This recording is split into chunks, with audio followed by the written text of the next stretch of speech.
ఇద్దరు జీతగాళ్ళు దొంగతనం చేశారని వాళ్ళ ముక్కు కాడ మిర్చి తగలబెట్టి ఘాటేసి వాళ్ళని గుంజకు కట్టేసి కొడుతుంటే ఓ పిల్లవాడిని చేలో ఆవులు పడ్డాయని చింతబరిగెలు తీసుకొని వాడిని కొడితే వీపంతా చిట్టిపోయిన ఘటనలు నేను కళ్ళ ముందు చూశాను.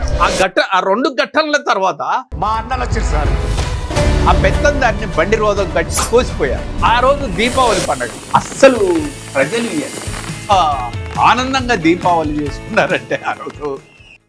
అన్న ఎలా వస్తున్నావు అని అడిగారు. గజ్జలు కట్టుకొని గోసి పెట్టుకొని గొంగడేసుకొని వస్తున్నాను. లేదన్నా ఈ రోజు నుంచి మనం మారాం, ఇక గొంగడి తీసేయి. ఎర్ర జెండాకు ఈ రోజు బ్లూ జెండా కలుస్తుంది. ఆ ఎర్ర జెండాకు ఈ రోజు బౌద్ధం కూడా వస్తుంది. నేను సూటు బూట వేసుకొని రమ్మని చెప్పాను. ఆయన జీవించినంత కాలం మళ్ళా సూటు బూట వేసుకొని జీవించాడు. ఆ బౌద్ధం యొక్క జెండాను పట్టుకొని వెళ్ళిపోయాడు.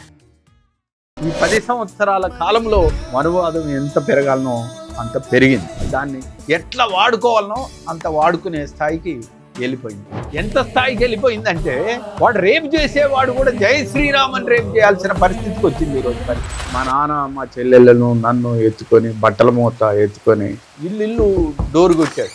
ఎవరు చూడు డోర్ తీసేది కానీ మమ్మల్ని చూడంగానే వాళ్ళు లోపలికి అవమానకరమైన జీవితం.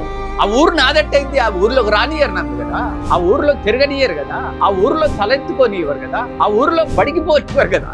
కసి పెరుగుతున్నది, రసిగారుతున్నది, ఆగడాలే రోజు కాగడవుతున్నవి, నైజాము గుండెల్లో గుబులవుతున్నది, ఊరి దొరలా ముడ్డి పట్టుడుతున్నది. నాయనా నీ కథలు వింటూ నేను కమ్యూనిస్టు నైతే నాయనా నాయనా, నీ నడక చూసి నేను నక్సలైటు నైతే నాయనా.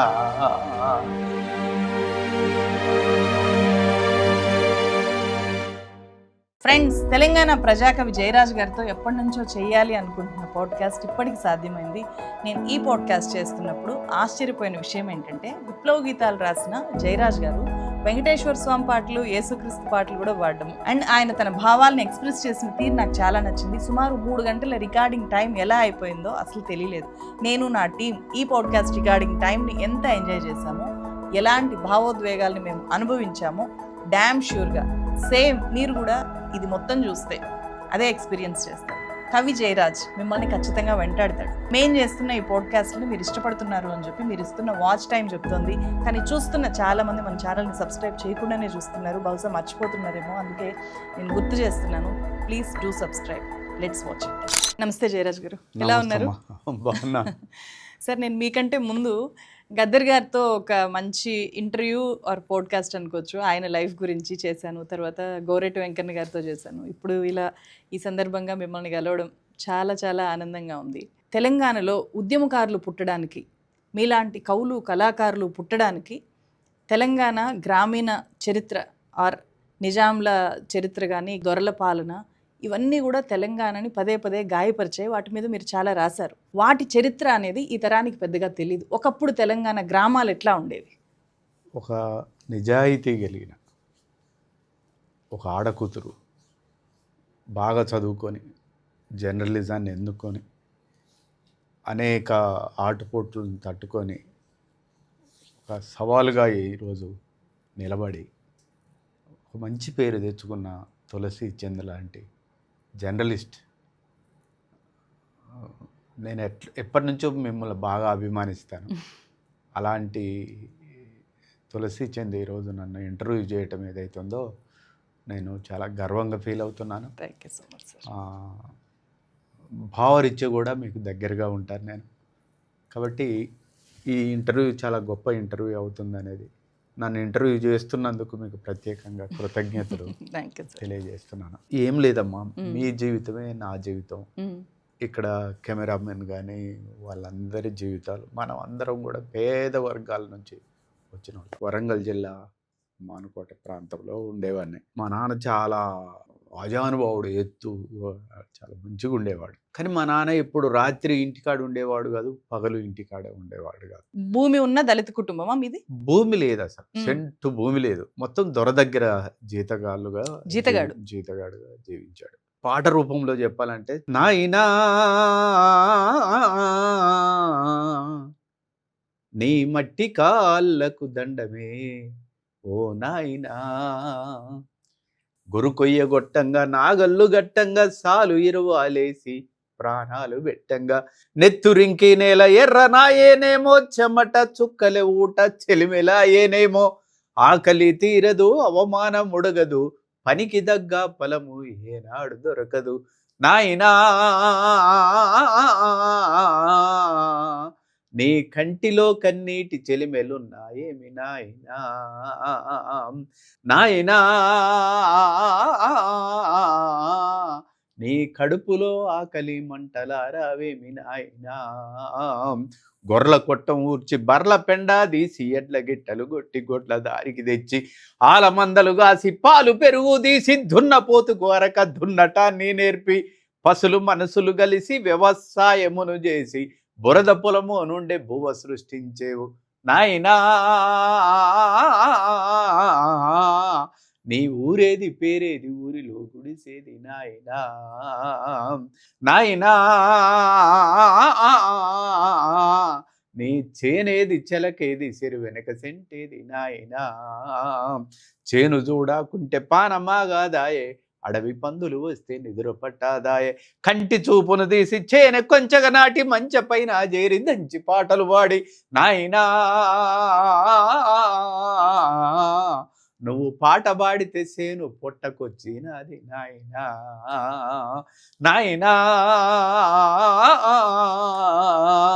నీ మాటలింటూ కంకి పాలు పోసుకుంది నాయనా నువ్వురక ఉరక పొలము పనుల వెనక కాళ్ళ కింద మీతో కాల చక్ర మురుక నాట్లను నాటంగా కోతల్ని గొయ్యంగా కుప్పల్ని కొట్టంగా దొరగరిసె నింపంగా పడిగాపులుండంగా తాలు ఒడిపిలు గలిపి సగజైతం ఇవ్వంగా నాయనా నీ దుఃఖమంతా చూసి దూడ పెయ్యాలేచ్చే నాయనా నాయనా నువ్వు పస్తులుంటే చూసి పంట సేరు ఏడ్చే నాయనా కాళ్ళకున్న చెప్పు చేత పట్టుకొని తల రుమాలు తీసి కడుపు గట్టుకొని డప్పు కొట్టే కాడ దరువులేసే కాడ బొట్టు పెట్టే కాడ బోన బెత్తే కాడ పటేళ్ళు పటవార్లు ఊర్లోకొచ్చే కాడ నాటు కోడితో పిల్ల రాత్రి ఏ కాడ నాయనా నువ్వు కచ్చడాల ముందు కుక్కలా ఉరికేవు నాయనా నాయనా ఊరి కుక్కలన్నీ నిన్ను చిత్రంగా చూసేవి నాయనా కసి పెరుగుతున్నది రసిగారుతున్నది ఆగడాలే రోజు కాగడవుతున్నవి నైజాము గుండెల్లో గుబులవుతున్నది ఊరి దొరల ముడ్డి బట్టుడుతున్నది తుమ్మలా శేసయ్య దళము గడిలోకొచ్చి ఊరి దొరలను బట్టి వర్లంగా కొట్టిరని నాయనా నీ కథలు వింటూ నేను కమ్యూనిస్టు నైతే నాయనా నాయనా నీ నడక చూసి నేను నక్సలైటు నైతే నాయనా అది జీవితం ఎవరు టీనే నక్సలైట్ ఎందుకు అవుతారమ్మా కారు కదా కాదు సార్. అంత దుఃఖము అంత బాధ అంత ఏ పేదరికం సందర్భంలో రాశారు ఈ పాట? మా నాయన పోయినాక రాశాను. ఏంటి అంటే నాకు అర్థమైంది, మీరు ఈ పాట పాడడంలో మీ ఊరిని ఆవిష్కరించారు, తెలంగాణ సగటు జీవి కష్టాన్ని ఆవిష్కరించారు. ఎట్లాంటి పరిస్థితుల్ని మీరు బాల్యంలో చూశారు? తెలంగాణ పల్లెల్లో ఎలా ఉండేది? నెత్తురు బారందెన్నడో నా తెలంగాణ పల్లెలో, నేలకు రాలందెన్నడో నా తెలంగాణ పల్లెలో, మట్టి పెడ్డలతో పెట్టిన గోడలు గోన పెంకతో అల్లిన గుడిసెలు, పల్లెకు నడమా పోలీసు టానలు, పొగరు బట్టిన దొరల గడీలు, మెనుగురు మెరిసిన నేరమే నా తెలంగాణ పల్లెలో, మీసం మొలిసిన నేరమే నా తెలంగాణ పల్లెలో. ఎవడైనా నాలాగా గడ్డం పెంచుకుంటే వెంటనే వాడిని అరెస్ట్ చేసి తీసుకుపోయేవాళ్ళు. ఎందుకు అంటే వీడు గడ్డం పెంచాడంటే వీడు నక్సలైట్లతోటి సంబంధం ఉంది, వీడు మీసాలు పెంచితే నక్సలైట్లతోటి సంబంధం ఉంది, వీడు రొమ్ము విరిచి నడుస్తున్నాడంటే వీడికి నక్సలైట్లతోటి సంబంధం ఉంది. ఎన్ని హింసలు, ఎన్ని కష్టాలు, ఎన్ని బాధలు తెలంగాణ పల్లెలు దుఃఖాన్ని అనుభవించాయి. అందుకే నేను తెలంగాణ ఉద్యమంలో మేము అందరం కూడా యాక్టివ్గా పాల్గొనటానికి ఉద్యమంలో రావటానికి ఆ బేస్ ఏదైతుందో ఎటు చూసినా కన్నీళ్ళు, దుఃఖము, ఆకలి, భయంకరమైన ఆకలి. ఆ పేదరికాన్ని మీరు అనుభవించారు అని చెప్పి నేను విన్నాను వేరే ఇంటర్వ్యూస్. మేము 4 గంటలకు లేసేవాళ్ళం పొద్దున్నే, తాడి చెట్ల కిందకి వెళ్ళే వాళ్ళం బస్తాలు పట్టుకొని, మేము మా ఫ్రెండ్స్ అందరు కలిసి. ఆ తాటి పండ్లు పడేవి కదా, అవును, ఆ తాటి పండ్లు ఏరుకొచ్చుకొని ఉడకబెట్టుకొని తినేవాళ్ళం. అది మా జీవన విధానం అయ్యి. అట్లా కరువుకు తట్టుకోలేక మా నాన్న నాగార్జున సాగర్ కిందికి నన్ను ఎత్తుకొని బతకటానికి పోయారు. అక్కడ మామూలు చెట్ల కింద జీవించేవాళ్ళం. నాకు ఇల్లు లేదా? ఇల్లు ఉండేది, కరువు కదా ఇక్కడ తెలంగాణ కరువు ఉంటే వలస పోయాము. నాగార్జున సాగర్ ఒకటే అప్పుడు ప్రాజెక్టు, ఆ ప్రాజెక్టు కిందకి బతకటానికి పోయినాం. నాకు బాగా గుర్తు, ఒక అర్ధరాత్రి భయంకరమైన వర్షం వస్తే మా నాన్న మా చెల్లెళ్ళను నన్ను ఎత్తుకొని బట్టల మూత ఎత్తుకొని ఇల్లు డోర్ కొట్టాడు. ఆ రాత్రి ఇంతలోతు వర్షంలో ఇల్లు డోర్ కొడితే ఎవరు చూడు డోర్ తీసేది, కానీ మమ్మల్ని చూడంగానే వాళ్ళు లోపలికి రానికపోయేది.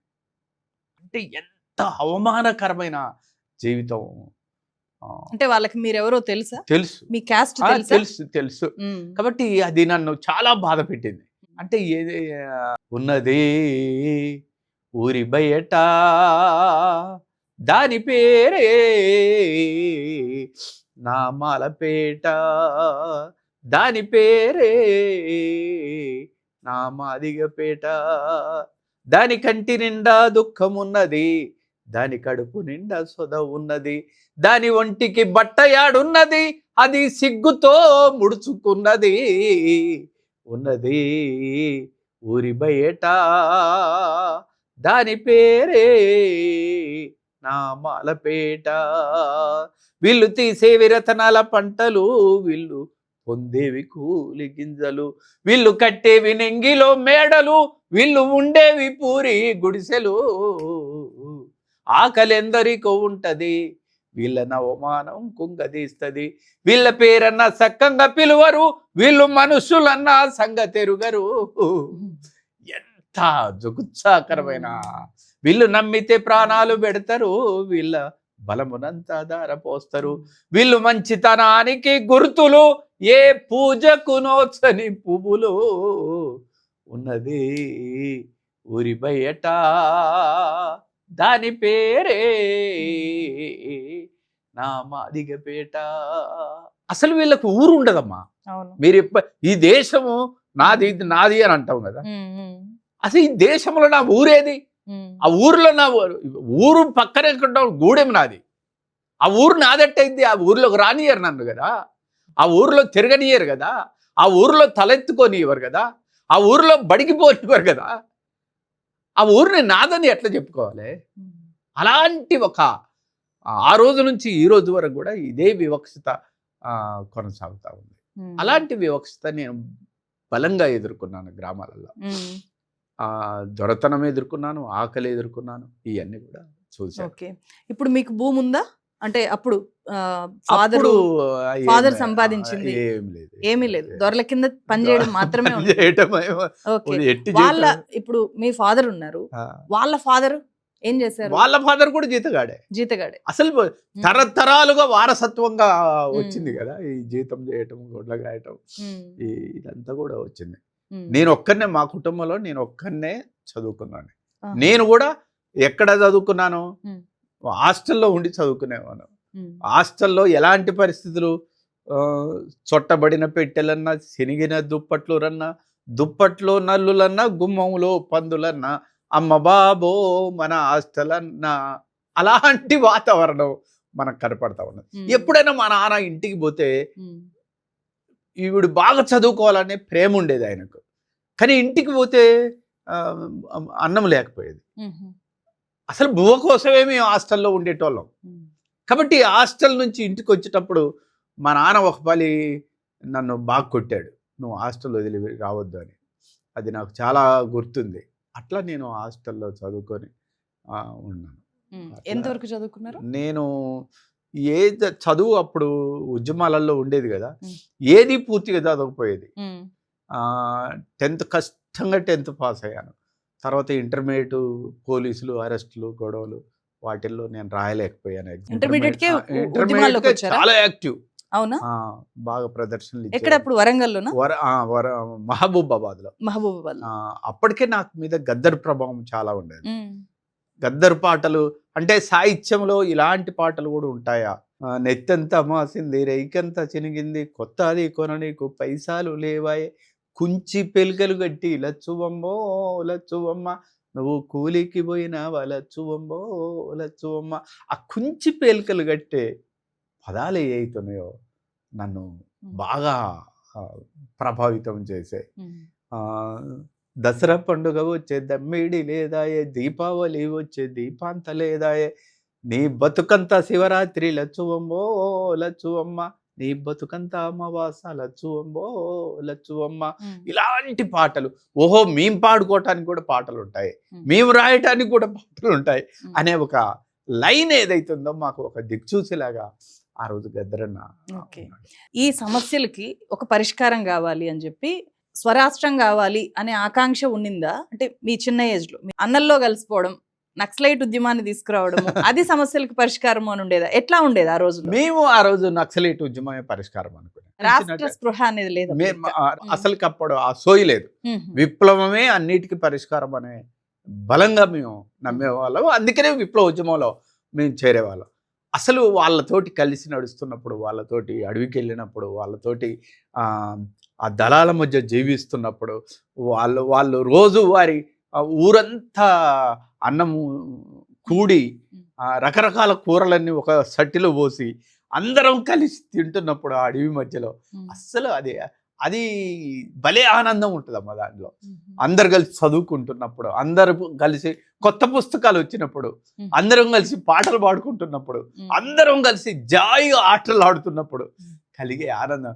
ఎవరో ఈ బిడ్డలు నింగిలో నెల వంకలు, ఎవరో ఈ పిల్లలు అడవి మల్లె పువ్వులు, వాళ్ళ నడుముల్లో తూటాల దండలు, వాళ్ళ నడకల్లో ఎర్రాని జెండలు, ఎవరో ఈ బిడ్డలు దొరల భూములెన్ని పంచినా ఒక్క సెంటు భూమి వీళ్ళు అడగలే, చెరువు కట్టాలెన్ని పోసినా ఒక్క చేను కంకి వీళ్ళు ముట్టలే, ఆకలి దప్పులు మరిసిరి అడవిలో అన్నలయి తిరుగుతుండిరి, ఎవరో పేరు కొరకు వచ్చిరందున అమ్మ నాన్న పెట్టిన పేరు చెప్పరు, ఆస్తి కొరకు వచ్చిరందున వీపున సద్ది మూట కూడా ఉండదు, రాయన్న రప్పన్న సెట్టన్న పుట్టన్న సీకట్లో వెన్నెలై కాసిన చంద్రన్న, ఎవరో ఈ బిడ్డలు నింగిలో నెల వంకలు, ఎవరో ఈ పిల్లలు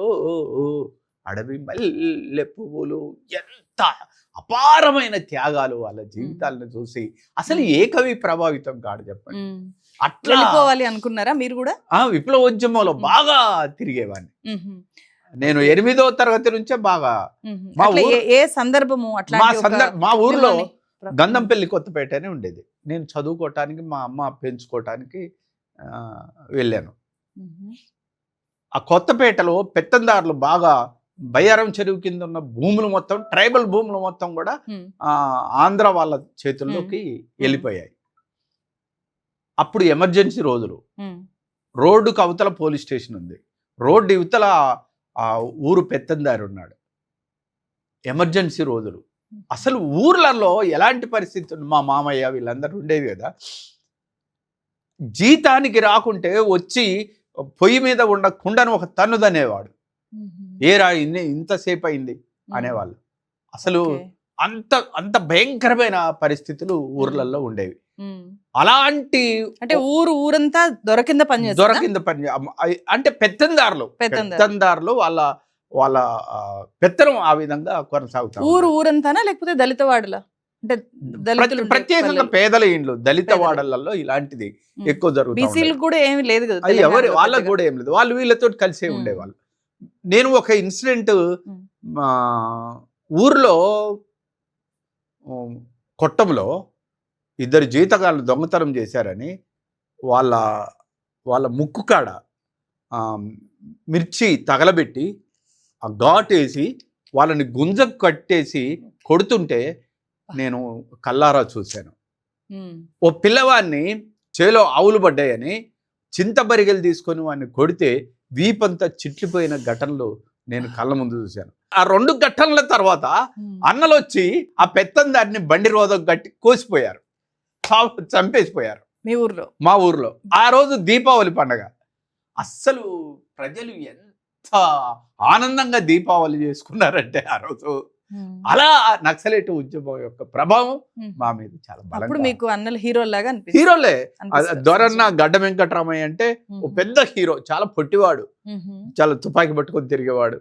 తునికాకు రేటు పెరిగే కానించి మొదలు పెడితే జీతగాళ్ళ రేట్లు పెరిగే వరకు ఊరిని మొత్తం, ఆ ప్రాంతాన్ని మొత్తం కూడా పెత్తందారులకు వెళ్ళి బయటపడేసిన మహానుభావుడు ఈ నక్సలైట్ ఉద్యమంలో ఉన్న దొరన్న లాంటి వాళ్ళు. వాళ్ళ ప్రభావం నా మీద. అంటే వెళ్ళిపోవాలనుకున్నారా లేకపోతే వెళ్ళిపోయారా? వాళ్ళతోటి సన్నిహిత సంబంధాలు కలిగి ఉండేవాళ్ళు. రాత్రిపూట సమావేశాలు జరిగేవి ఇవన్నీ కూడా. వాటిల్లో మేము బాగా యాక్టివ్. నేను ఎక్కువ పాటలు రాసేది, బాగా పాటలు రాసేది.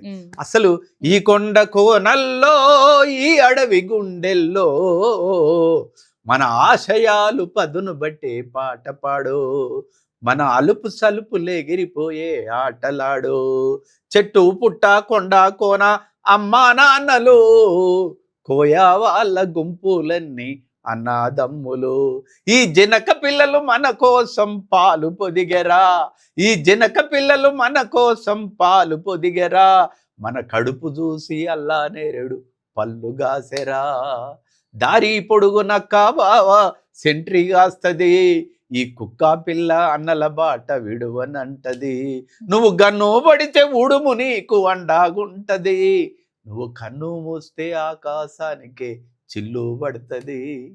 ఎన్ని అద్భుతం. ఆ గువ్వల జంటను చూసి చెల్లెల మనసు లాగేరా, మన దళములోనే ఒక పిల్లోడు పెళ్లి ఆడెరా, ఏ కులము మతములన్నీ ఇక్కడ పనికి రావురా, ఆ కొండా వాగులే దిగి వచ్చి కాళ్ళు కడుగురా. ఎంత అద్భుతమైన సాహిత్యం మొత్తం కూడా, వాళ్ళ దళ జీవితాన్ని మొత్తం కూడా నేను రాస్తూ వచ్చాను. అంటే అట్లా రాయాలి అంటే మీరు వెళ్ళి వాళ్ళతోటి కలివిడిగా ఉండేవాళ్ళని, వాళ్ళతోటి తిరిగేవాళ్ళు. నాకేం భయం లేదు. అండర్ గ్రౌండ్ లోకి వెళ్ళారు. ఒక రకంగా చెప్పాలంటే నేను నక్సలైట్ ఉద్యమంలో ఒక క్రియాశీలకమైన పాత్ర పోషించాను. అట్లా నేను జైలుకి వెళ్ళాను, అరెస్ట్, నన్ను తీసుకుపోయి జైల్లో పెడితే జైళ్ళ మీద పాట రాశాను. ఏమి బాధలు ఏమి బాధలు రా, ఈ జైలు బాధలు చెప్పరా అని ముప్పు తిప్పలు రా, కాళ్ళకు పట్టీలు ఉండవు, చేతికి గడియారం ఉండదు, ముక్కుకు ముక్కేర ఉండదురా, ఈ జైల్లోన ముడ్డికి మొలతాడు ఉంచరురా, అంచులేని కంచు గిన్నెలు చిరిగిపోయిన చంపకానలు 100 మందికి ఒక్క బ్లాకు, ఎదురు తిరిగితే ఒళ్ళు సాపు, మనుషులన్నా సంగతెరుగరురా, ఈ జైల్లోన పసుల కంటే హీనమైతిమిరా. అలా జైల్లో ఉన్న ఖైదీలు మొత్తం మేము పాట పాడుతుంటే ఎంత బాగా, ఒకళ్ళు నీళ్లు తెచ్చేవాళ్ళు, ఒకళ్ళు కటింగ్ చేసేవాళ్ళు, ఒకళ్ళు బట్టలు ఉతికేవాళ్ళు. వాళ్ళతోటి ఒక 2 నెలలు ఉన్నాను.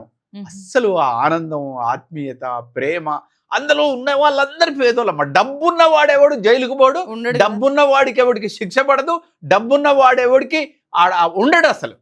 అసలు ఉన్న వాళ్ళందరూ పేదల కోసమే జైలు ఏర్పాటు చేశారు. అట్లా వాళ్ళతోటి నేను జైల్లోకి వెళ్ళి విడుదలై వస్తున్నప్పుడు, అన్నా ఎప్పుడు వస్తావన్నా, ఎప్పుడు వస్తావన్నా, వస్తారా బాబు, జైల్లోకి వెళ్ళి వస్తారా అని చెప్పి వచ్చాను. నేను ఇక పోలేదు. మళ్ళీ ఇప్పటికి కూడా మళ్ళీ కనీసం 1 నెల 2 నెలలు ఉంటే వాళ్ళ బాధలు, వాళ్ళ హృదయ స్పందనలు, వాళ్ళ ప్రేమలు, వాళ్ళ అనురాగాలు చాలా గొప్ప. అంటే ఇప్పుడు మళ్ళీ మీకు జైలుకి వెళ్ళినా బాధలేదు, చాలా సంతోషం. అక్కడ ప్రేమ అక్కడ దొరికింది నాకు. ఏమోలేండి సార్, ఇప్పుడు అన్నిటికీ మీరు ఒక గట్టి పాట రాస్తే జైలుకి వెళ్ళిపోవచ్చు. ఇప్పుడు మీరు పాడారు నక్సలైట్ల జీవితం ఎట్లుంటుంది, వాళ్ళు ఎంత ఈక్వాలిటీని పాటిస్తారు అని చెప్పారు ఆ పాటలో. నిజంగా మీరు వెళ్ళి చూసినప్పుడు ఎట్లా ఉండేది అడవి, వాళ్ళ జీవితము ఎట్లా ఉండేది, అసలు ఏ సందర్భంలో మీరు వెళ్ళాల్సి వచ్చింది? అడవిలో డెలివరీ అయితే ఆ పిల్లల్ని తీసుకొచ్చి బయట పెంపకానికి ఇచ్చారు. చాలామంది పిల్లల్ని ఇట్లా ఇచ్చారు. అలాంటి వాళ్ళ పిల్లల మీద మమకారం ఉంటే లోపల విప్లవోద్యమంలో పని చేయలేమని వాళ్ళు. అందుకనే బతుకు మీద ఆశలుంటే తమ్ముడా ఈ బంధువుకు నువ్వు ఎత్తాలేవురా తమ్ముడా. మల్లె పూల బాట కాదు చెల్లేలా త్యాగాల చాల బాట చెల్లేలా. కట్టినా ఇల్లుండదు, పెట్టినా పొయ్యి ఉండదు, కంటికి నిదురుండదు, ఒంటికి సుఖముండదు, వారానికొక్క దినము తమ్ముడా మన ఒళ్ళు దడప వీలుండదు తమ్ముడా.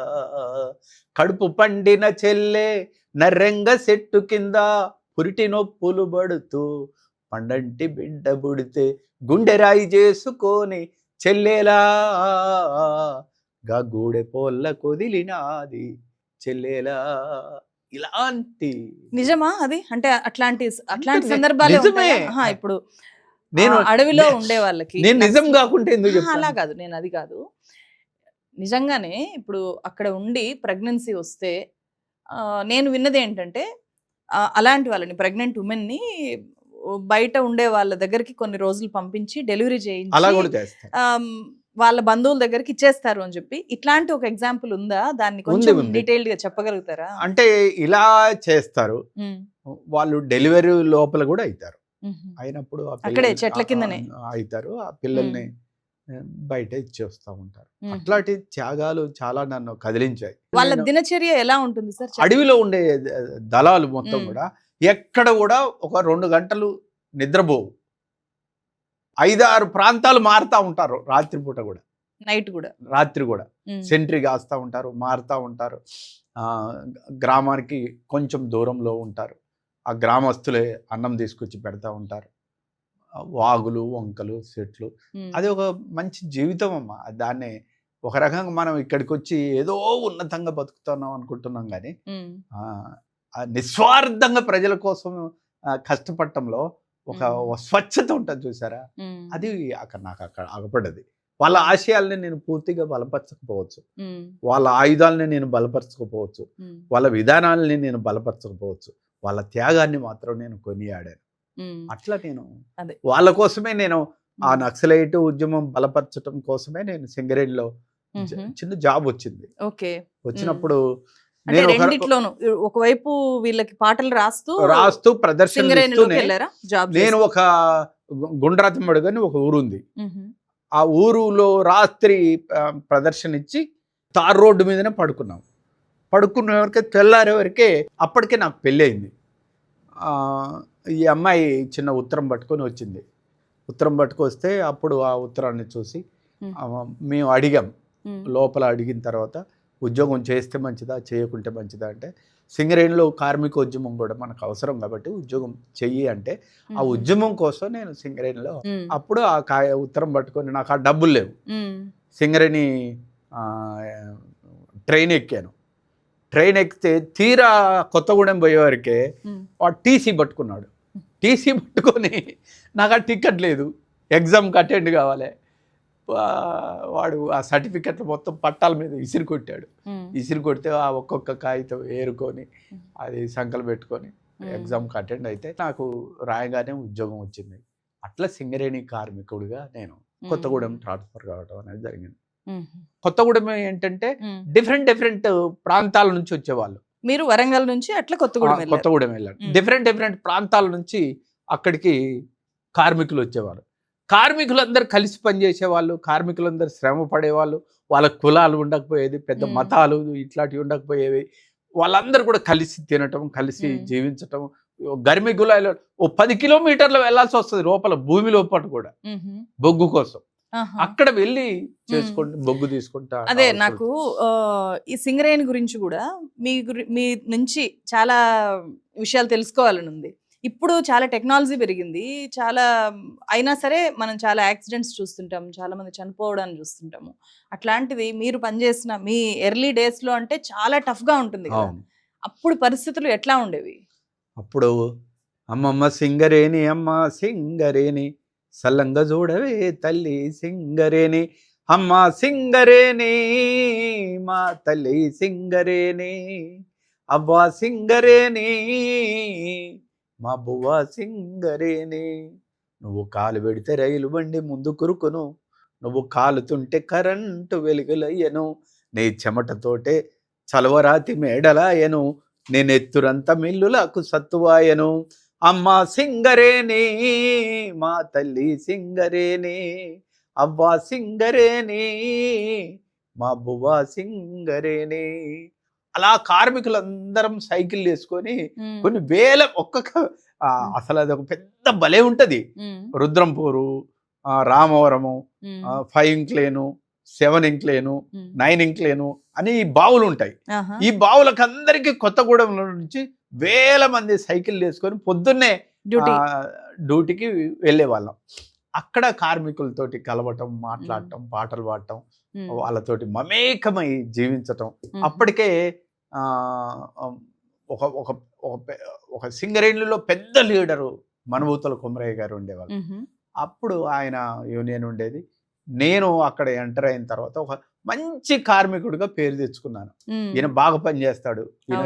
ఏంటి మీ పని ఏముండే? నేను టెక్నీషియన్, ఫిట్టర్ని. ఫిట్టర్ అంటే పెద్ద పెద్ద బొగ్గు పోయటానికి వాడే బంకర్లు ఉంటాయి కదా, అలాంటివి నిర్మాణం చేసేవాడిని. టెక్నికల్ సైడ్ ఉండేవాడిని. కార్మికులు చాలా వాళ్ళతోటి కలిసి పనిచేయటం, కలిసి జీవించటం. తర్వాత ఒక విప్లవకర ఆర్గనైజేషన్ అక్కడ మేము ప్రారంభించాం. నేను బావిలోకి వెళ్ళక ముందు పరిస్థితులు ఏంటంటే, బావిలు మునిగిపోతా ఉండేది, వాటర్ వచ్చేది, చాలా మంది చచ్చిపోతా ఉండేది. బావిలో లోపలికి పోయినోడు మళ్ళీ బయటకు వస్తాడనే గ్యారంటీ లేకుండా ఉండేది. నేను కల్లారా చూసిన ఒక ఇన్సిడెంట్ ఏంటంటే, కింద బొగ్గు మండి పైన భూమి మంచిగానే ఉంది. ఒకరోజు మేనేజర్ అయితేంది, అండర్ మేనేజర్ అయితేంది, కార్మికులందరూ కూడా పైకి పోయేవారికే అందులో మంటల్లో కూరుకుపోయారు. మంట ఉన్న సంగతి కూడా తెలియదు, పడిపోయింది. అట్లాంటి ఇన్సిడెంట్ చాలా అట్లా కార్మికుల సేఫ్టీ కోసం, కార్మికుల జీతాలు పెరగాలని పెద్ద ఎత్తున సింగరేణి కాలరీస్ ను మూసేసి దాన్ని ప్రైవేట్ పరం చేయడానికి ప్రయత్నం చేసినప్పుడు పెద్ద ఎత్తున హోరాహోరీ ప్రైవేట్ యంత్రాలు మొత్తం కూడా దించి పారేశారు. దించినప్పుడు వేలాది మంది కార్మికులను ఎంటబెట్టుకొని ఒక ఇన్సిడెంట్, యంత్రం దగ్గర భారీ పోలీసులు అక్కడ ఉన్నారు. మేమందరం వేల మంది అక్కడికి పోయాం. పోయిన తర్వాత ఆడిదాకా పోయిన తర్వాత ఆగం కదా, ఆ యంత్రాల మీదకి బొగ్గు పిల్లలతోటి రాళ్ళు ఇసిరి కొట్టారు. కొడితే ఒక డిఎస్పికి తల బలిగింది. అది పెరిగితే ఏమైతే అక్కడి నుంచి కాల్పులు స్టార్ట్ అవుతాయి, కార్మికులు చచ్చిపోయే పరిస్థితి వస్తుంది. ఒక కార్మిక నాయకుడిగా కార్మికులను చంపుకోవటం నాకు ఇష్టం లేదు. వెంటనే నేను డిఎస్పి సైడ్ నిలబడి ఇట్లా చేతులు అడ్డంగా పెడితే అప్పుడు కార్మికులు మొత్తం కూడా రాళ్ళు విసరకుండా ఆఫ్ చేశారు. ఆ డిఎస్పి నన్ను ప్రేమగా వాటేసుకొని, నువ్వు నన్ను ప్రాణాన్ని కాపాడావు నిజమే, కానీ ఇక్కడ దాకా కార్మికుల్ని తీసుకొచ్చింది నువ్వే కదా, కాబట్టి నువ్వు మొదటి ముద్దాయి అని నన్ను తీసుకుపోయి వరంగల్లో జైల్లో అప్పుడు జైలుకి వెళ్ళాను. అలా నేను అరెస్ట్ అయినప్పుడల్లా సింగరేణి కాలరీస్ బంద్ అయ్యేది. బంద్ కావటం 17 రోజులు, 28 రోజులు, 36 రోజులు ఇట్లా ఒక్కొక్క వేతన ఒప్పందం కోసం జయరాజ్ అన్న విడుదలైందా కాలేదు, కాకుంటే బంద్. అరే రోజుకు 10 కోట్ల రూపాయల నష్టం జరుగుతూ ఉండేది.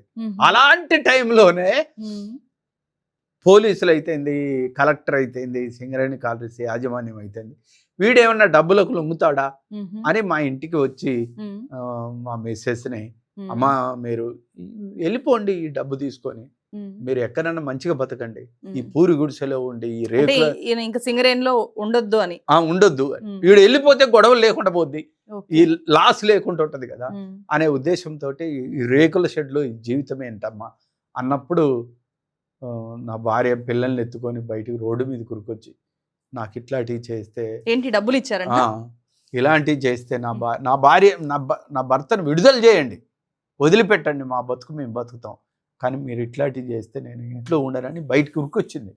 ఉరికొచ్చిన తర్వాత వీడు సామాన్యుడు కాదురా, వీళ్ళు భార్య కూడా అట్టాడితే అనే ఉద్దేశంతో చేశారు. అలాంటి పీక్ ఒక ఉద్యమ తీవ్రత, వేలాది మంది పోలీసులు. జయరాజు వస్తున్నాడంటే దారి పొడుగున 5 కిలోమీటర్లు 6 కిలోమీటర్లు పోలీసులు ఉండేవాళ్ళు. నేను కార్మికులందరితో సైకిల్ వేసుకొని హాయిగా డ్రెస్ వేసుకొని పోతా ఉండేది. కొంతమంది పోలీసులు చూసేవాళ్ళు, అరే అన్న పోతుండ్రా, కానీ మంచి కోసం పోతున్నాడు కదా అని అనేవాళ్ళు. పోలీసులు కూడా నేను సింగరేణి కాలేజీలో అప్పుడు ఎన్నికలు జరిగి గెలిచినప్పుడు పోలీస్ స్టేషన్లలో కూడా బ్రహ్మాండంగా మా అన్న గెలిచిండని పండగ చేసుకుంటారు. ఓకే, వాళ్ళకి మీకు మధ్య అనుబంధం చాలా ఉంటది బాగా. వాళ్ళు వాళ్ళే కదా శ్రామికులే మొత్తం కదా. చూస్తుంటారు, వీళ్ళు పని చేస్తుంటే వాళ్ళు వాళ్ళు చూస్తుంటారు. శ్రామికులు కదా, అట్లా చాలా Okay. మంచి అనుబంధం. సో తెలంగాణ మూమెంట్ లో సింగరేణి మీరున్నప్పుడు భాగస్వామ్యం చేయగలిగారా? సింగరేణి కాలరీస్ అనేది అది ఇప్పటికీ కూడా ఇండిపెండెంట్ గానే ఉంటది. రాష్ట్ర ప్రభుత్వం వాటా 49% ఉంటది, ఈ 51% ఏమో సెంట్రల్ గవర్నమెంట్ ఉంటది. ఈ గవర్నమెంట్ కంపెనీ. అవును, గవర్నమెంట్ కంపెనీ. కాబట్టి అట్లా దాన్ని ఇప్పుడు బొగ్గు తీయటం కానుంచి మొదలు పెడితే మట్టి తీయటం కానుంచి అంతా ప్రైవేటు కాంట్రాక్టర్లకు ఇస్తున్నారు. అంటే మూమెంట్ లో సింగరేణి వాయిస్ ఎట్లా ఉండేది అని? చాలా బలమైన ప్రాంతం కదా. బెల్లంపల్లి కానుంచి మొదలు పెడితే మనుగురు దాకా పరివాహక అన్ని రాజకీయ పార్టీలు కూడా సింగరేణి మీద పట్టు పెంచుకోవాలని ప్రయత్నం చేశారు. ఇప్పటికీ కూడా కమ్యూనిస్ట్ ఆర్గనైజేషన్ అక్కడ నేను వచ్చిన తర్వాత కూడా అక్కడే ఉంటది. ఇలాంటి టైంలోనే నేను సింగరేణిని కాపాడటం కోసం ఆ కార్మికులతోటి అన్న రాజన్న అన్న రాజన్న రాజన్న సింగరేణి బతుకు సీకటైనా అదే రాజన్న, బావులకు బతుకులకు తాళాలు పడతాయి రాజన్న, చేతికి మూతికి తాళాలు పడతాయి రాజన్న, అప్పులోళ్లకు నువ్వు అప్పెట్టగడతావు రాజన్న, చిట్టిలోళ్లకు నువ్వు చిట్టెట్టగడతావు రాజన్న, ఎదిగిన బిడ్డకు పెండ్లెట్లా చేస్తావు రాజన్న, ఎదుగుతున్న కొడుకు కొలువెట్లా తెస్తావు రాజన్న. అలా ఒక మమేకమైన జీవితం జరుగుతున్న ఒక పీక్ స్టేజ్కి ఉద్యమం ఎప్పుడైతే ఈ సింగరేణి కాలనీస్లో ఒక నా ఎంట జరిగే పరిణామాలను కనుక నేను ఒక పాలి అవలోకనం చేసుకుంటే, అంతకుముందు భయంకరంగా సింగరేణి కార్మికులు జీతం వచ్చిన రోజు తాగేవాళ్ళు. సింగరేణి కార్మికులకు డబ్బులు వస్తే గాడిదలకు పెడతారనే ఒక నానుడి ఉండేది. సింగరేణి కాలనీస్లో భయంకరమైన దోపిడీ ఉండేది.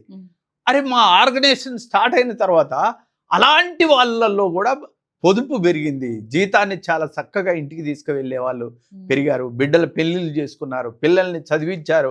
అసలు తాగుడు లాంటి వ్యసనాలు మొత్తం కూడా నా వెనక చూస్తే అలాంటి వాతావరణం అంత మొత్తం మార్చగలిగారు. అది ఒక శంకర్ గుహ నియోగి లాంటి ఒక పెద్ద స్వచ్ఛమైన ఉద్యమం లాగా అది నడిచింది. ఇదే టైంలోనే నాకు క్యాన్సర్ ఎఫెక్ట్. అదే అడుగుదాం. సో సింగరేణి ఎంప్లాయీగా ఉన్నప్పుడే తెలంగాణ మూమెంట్ జరిగింది, అప్పుడు మీకు క్యాన్సర్ వచ్చింది. సో ఆ క్యాన్సర్ రావడం మీ జీవితాన్ని చాలా ఎక్కువగా మార్చింది, మలుపులు తిప్పింది కదా? చాలా ప్రభావితం చేసింది. ఎందుకు, ఏ రీజన్ వల్ల మీరు క్యాన్సర్? అంటే నేను అప్పటికి ఇంకొక విషయం ఏంటంటే, సింగరేణి కాలనీస్లో ఉన్నప్పుడే నేను అక్షరదీపం ఉద్యమంలో ఒక 5 సంవత్సరాలు పనిచేశాను. కొండలు అడవులు కొండలు మంచి పాట ఉంటుంది మంచిగా, ఓ కొండల్లో కోయిల పాటలు పాడాలి, పల్లెల్లో అక్షర, వేల మందిని ప్రభావితం చేసేది. అసలు ఆ పాట ఓ షావుకారి వినేవాడు. విని అయ్యా నేను నెలకు 10 పలకలు కూడా అమ్మేటోడిని కాదు, ఈ పాట వచ్చిన తర్వాత అక్షరాలు నేర్చుకునే వాళ్ళ సంఖ్య పెరిగి అసలు నెలలో కొన్ని వేల పలకలు నేను అమ్ముతున్నాను అని చెప్పేవాడు. ఓకే, చదువుకోవడం అనేది బాగా పెరిగింది. మేము అడవి గ్రామాలలో గొంగడేసుకొని. ఏంటది అసలు ఆ మూమెంట్ ఎవరు స్టార్ట్ చేశారు? అప్పుడు గవర్నమెంటే ఉద్యమాన్ని ప్రారంభించింది. ఆ ఉద్యమంలో సింగరేణి కాలనీస్ ఏంటంటే, నేను అక్షరదీపం ఉద్యమంలో పాల్గొంటాను అని నేను చిన్న ఉత్తరం ఇవ్వగానే, వీడు సింగరేణిలో లేకుండా ఇంకా అందులో పాల్గొంటే ఇంకా మంచిది మనకు అనే ఉద్దేశంతో అట్లా నన్ను వదిలిపెట్టారు. ఆ పాట ఏం చేశారు మీరు? నేను అక్షరదీపం మొత్తం మొత్తం అడవులు కొండలు ఇవన్నీ తిరిగి మా టీంని ఎమ్మడి పెట్టుకొని కళా ప్రదర్శనలు ఇచ్చి వేలాది మందికి మేము అక్షరాలు నేర్పే ఉద్యమంలో, వాయిలాల గోపాలకృష్ణ అయితే ఇట్లాంటి మూమెంట్ లో మేము పాల్గొంటాం అనేది బాగా జరిగింది. ఆ టైంలోనే నాకు నారాయణమూర్తి రేడియోలో ఈ పాట విన్నాడు. విని ఆయన దండోర సినిమా చేస్తున్నాడు, ఆల్రెడీ చేస్తున్నప్పుడు ఈ పాట విని పాట కావాలని నన్ను మద్రాసుకు రమ్మని పిలిచాడు. మద్రాసు ఆయన ఒక అడ్రస్ ఇచ్చాడు. ఇచ్చితే ఆ ట్రైన్లో ఎక్కి బ్యాగు సంకర పెట్టుకొని అర్ధరాత్రి 11 అయింది. నేను దిగిన తర్వాత ఆ అడ్రస్కు చేరుకున్నాను. భయంకరమైన వర్షం, ఇక్కడ దాకా వరద. ఆ నెత్తిన బ్యాగ్ పెట్టుకున్నాను. తెల్లవార్లు భయంకరమైన కప్పలు. ఫస్ట్ టైం మద్రాసు పోయి. నాకు తమిళ్ రాదు, నాకు హిందీ రాదు, సరిగా ఇంగ్లీష్ రాదు, అక్కడ తెలుగు మాట్లాడే వాళ్ళు లేరు. తెల్లవార్లు ఆ బ్యాగ్ పట్టుకొని అలానే ఉన్నాను. 5 గంటలు అయిన తర్వాత కొంచెం వెలుగు వచ్చిన తర్వాత నేను పైకి చూస్తే నారాయణమూర్తి పైన ఉన్నాడు. ఆయన దగ్గరికి వెళ్ళాను, డాబా మీద ఉన్నాడు. ఉన్న తర్వాత ఇక ఆయన వెళ్ళిన తర్వాత ఇక ఆయన ఎంత గొప్ప మనిషి అంటే నారాయణమూర్తి. నేను వెళ్ళిన తర్వాత బ్యాగ్ ఆడబెట్టి కొంచెం ముఖం గిట్ట కడుక్కొని పడుకున్నాను. ఆయన బయటకు వెళ్ళిపోయాడు. బయటకు వెళ్ళిన తర్వాత నేను పడుకున్న తర్వాత వచ్చిండు ఆయన. టిఫిన్ గిట్ట తీసుకొచ్చి నా పక్కన పెట్టి ఆయన దిండు, తల కింద ఉన్న దిండును నా తల కింద పెట్టి ఆయన ప్రశాంతంగా నన్ను డిస్టర్బ్ చేయకుండా నిద్రపోయేంతసేపు ఆయన బయట పని చూసుకొని వచ్చి అప్పుడు టిఫిన్ గిట్ట చేసి మాట్లాడుకోవటం జరిగింది. నాకు ఆయన మొట్టమొదటి సినిమాలో అవకాశం ఇచ్చిన మహానుభావుడు ఆయన. అవును, ఆయన వచ్చారు, ఇక్కడే కూర్చొని ఇంటర్వ్యూ చేశాను నేను. మీ గురించి కూడా చెప్పారు, అందరి గురించి. ఆయన సినిమాల్ని ఒక్కొక్క కవి ఎలా తీసుకెళ్లారు అనే విషయాల్ని చాలా అద్భుతంగా చెప్పారు. ఆ పాట నన్ను వెండి తెరలో ఫస్ట్ టైం నా పేరు పట్టం. అవన్నీ ఆ సినిమా సూపర్ హిట్ గా. ఒకసారి పాడండి. ఓ కొండల్లో కోయిల పాటలు పాడాలి, పల్లెల్లో అక్షర దీపం వెలగాలి, ప్రతివాడు ఒక తిక్కనాయి నవభారతం రాయాలన్నా, ప్రతి చెల్లె ఒక మొల్ల ఓలేక రామాయణమే చెప్పాలమ్మా. ఓ కొండల్లో కోయిల పాటలు పాడాలి, పల్లెల్లో అక్షర దీపం వెలగాలి. అలా దాని తర్వాత వెంటనే నాకు అవకాశం వచ్చింది అడవిలో అన్న సినిమాలో. పెద్ద సూపర్ హిట్ సాంగ్ జేసుదాస్ గారు పాడాడు. వందనాలమ్మా అమ్మా వందనాలమ్మా, వందనాలమ్మా నీకు వందనాలమ్మా. మహానుభావుడు ఎక్కడో.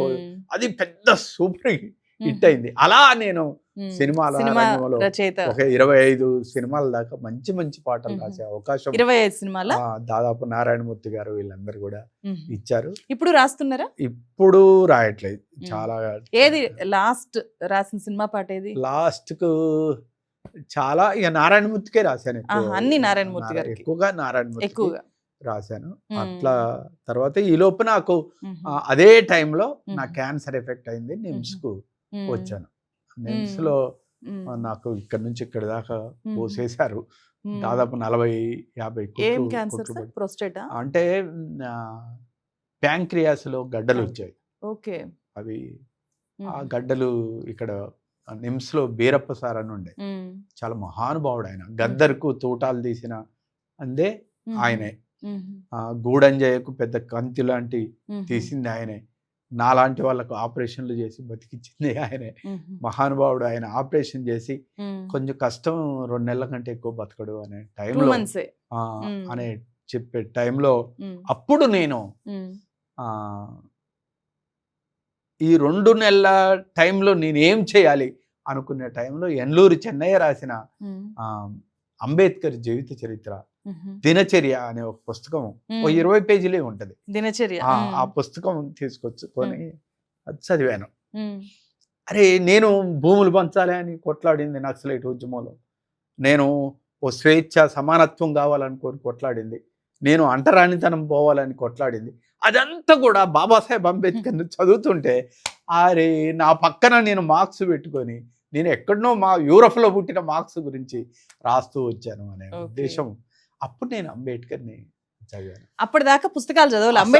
అంబేద్కర్ పుస్తకం తెలియదు నాకు అసలు. అదే నాకు విప్లవం తప్ప తీసుకెళ్లేదు, ఎక్కడ తీసుకెళ్ళలేదు కదా. విప్లవం తప్ప ఇంకో మార్గం లేదు. అది ఆ జీవితం నుంచి ఈ జీవితంలోకి ఒక పెద్ద మార్పు. ఈ క్యాన్సర్ అనేది నాకు ఒక వరం లాంటిది ఒక రకంగా. అది రావటం వల్లనే నాకు ఆ పుస్తకాలు చదివే అవకాశం నాకు దొరికింది. అప్పుడు నేను అంబేద్కర్ని నేను ఫస్ట్ టైం చూడిన తర్వాత నేను రాసింది జగోరే జాగో అంబేద్కర్, జగత్ జననేత అంబేద్కర్, భవితకు మార్గం అంబేద్కర్, బడుగులకు ప్రాణం అంబేద్కర్, మా బల్లో టీచర్ అంబేద్కర్, మా బతుకు ఫ్యూచర్ అంబేద్కర్, మా దారికి టార్చ్ అంబేద్కర్, భారత్కు మార్క్స్ అంబేద్కర్. ఓ పెద్ద చర్చ విప్లవ పార్టీలలో, కమ్యూనిస్ట్ పార్టీలలో. అసలు మనకు మార్క్స్ ఉన్న తర్వాత ఇంకో మార్క్స్ ఏంటి? అంబేద్కర్ లో మార్క్స్ ఉన్నాడా? అదే మార్క్స్ స్థాయా అంబేద్కర్ భూములు ఆయన భూములు పంచాలే, భూములు జాతీయం చేయాలని చెప్పాడు. పరిశ్రమల్లో వాటా కావాలని చెప్పాడు. కార్మికుడికి 8 గంటల పని విధానం తీసుకొచ్చాడు. మహిళలకు సమాన వేతనాలు కావాలని కొట్లాడాడు. గర్భిణీ స్త్రీలకు సెలవులు కావాలని కొట్లాడాడు. అరే మార్క్సిజం ఇదే కదా మొత్తం చెప్పింది. మార్క్సిజం చెప్పిందే బాబాసాహెబ్ అంబేద్కర్ చెప్పినప్పుడు నేను ఆయన మీద చూసుకుంటే నా చుట్టుపక్కల ఆయన మీద పాటలు లేవు. అప్పుడు నేను జయ హో జయ హో జయ హో జయ హో అంబేద్కరా, జాతిని జాగృత పరిచిన గీతం నువ్వు భాస్కరా, బడుగులకు నీ అడుగులు భాగ్యమయా భాస్కరా, బహుజనులకు నీ మాటలు బాటలు అంబేద్కరా, మనిషిని మనిషిగా చూడని మనుషులల్లో భాస్కరా, మలినమంత కడిగిన డాక్టరు అంబేద్కరా, జయ హో జయ హో. అలా ఆయన మీద రాశాను. ఆయన పూలే నా గురువు అన్నాడు. వెంటనే పూలేని చదివాను. పూలేని చదవడం ఎవడు అధికుడు ఎవడు అదముడు ఎవడు చేసిన ధర్మమిది అని బహుజనులను కూడగట్టి భారతీయతనొకటి చేసి అక్షరాలను నేర్పి జనులను ఆయుధాలుగా మలిచినవు, జ్ఞానమును పంచి సుజ్ఞానిగాను నిలిచినవు, జ్యోతిబా పూలే జోహారు జోహారు, మా జాతికే వెలుగు దీపమైనావు. బాబాసాహెబ్ అంబేద్కర్ పూలే గురించి చెప్పగానే ఎవరి పూలే అని చదివితే ఈ దేశంలో బడుగు బలహీన వర్గాలకు మొట్టమొదటిసారిగా అక్షరాలు నేర్పిన మహానుభావుడు ఆయన అని తెలుసుకున్నాను. ఆయన సావిత్రిబా గురించి చెప్తే ఎవరి సావిత్రిబా అని చదివితే ఈ దేశంలో మొట్టమొదటిసారిగా మహిళలకు అక్షరాలు నేర్పిన, మీరు నన్ను ఇంటర్వ్యూ చేస్తున్నారంటే మన జాతులలో అక్షరాలు నేర్పిన మహాతల్లి సావిత్రిబా అనే సంగతి తెలుసు. ఆయన బౌద్ధం తీసుకున్నాడు. ఏముంది బౌద్ధం అని చదివితే అసలు ఈ చిన్న పుస్తకం బాబాసాహెబ్ అంబేద్కర్ రాసింది బుద్ధ యుద్ధమ్మ. ఆ పుస్తకాన్ని చదివిన తర్వాత నేను బౌద్ధం మీద బుద్ధం శరణం గచ్చామి, బౌద్ధం శరణం గచ్చామి, సంఘం శరణం గచ్చామి, ధమ్మం శరణం గచ్చామి, గొప్ప పాట రాశాను. ఈ రాయటంలో నాకు వచ్చింది ఏంటంటే నేను ప్యూరిఫై అయ్యాను బాగా. ఈ దేశాన్ని మొత్తం కూడా ఈ కుల వ్యవస్థ ఎలా ఉంది, ఈ దేశాన్ని మొత్తం కూడా మీరు పరిశీలిస్తే ఈ దేశంలో బ్రాహ్మణవాదానికి బౌద్ధానికి జరిగిన యుద్ధమే ఈ దేశం యొక్క చరిత్ర. ఈ దేశంలో ఉన్న గుళ్ళు మొత్తం కూడా బౌద్ధ నాటి చెక్కినయే. ఈ దేశంలో ఉన్న యూనివర్సిటీలు మొత్తం కూడా బౌద్ధుల కాలం నాటియే.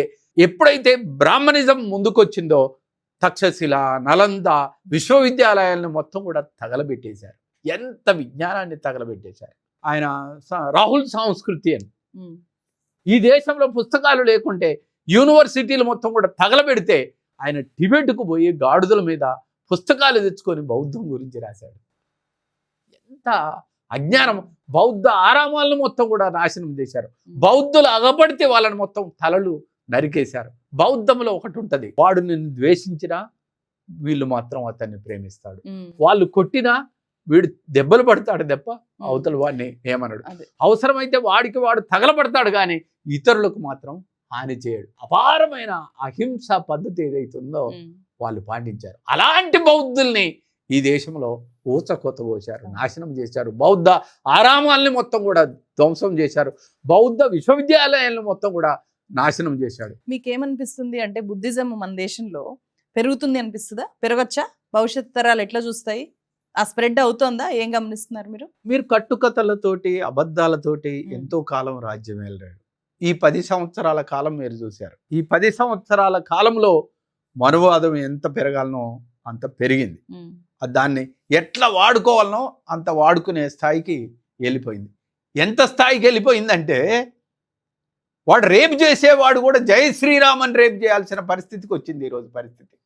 కల్పిత కథల వైపు ఉండాలన్నా, స్వర్గ నరకాలు లేని వాటిని చూపెట్టి మోసం చేసే వైపు ఉండాలన్నా, లేదు జ్ఞానాన్ని బోధించే వైపు ఉండాలంటే నాకు బాబాసాహెబ్ అంబేద్కర్ జ్ఞానం వైపు ఉండవని చెప్పాడు, అహింస వైపు ఉండాలి, సత్యం వైపు ఉండాలని చెప్పాడు.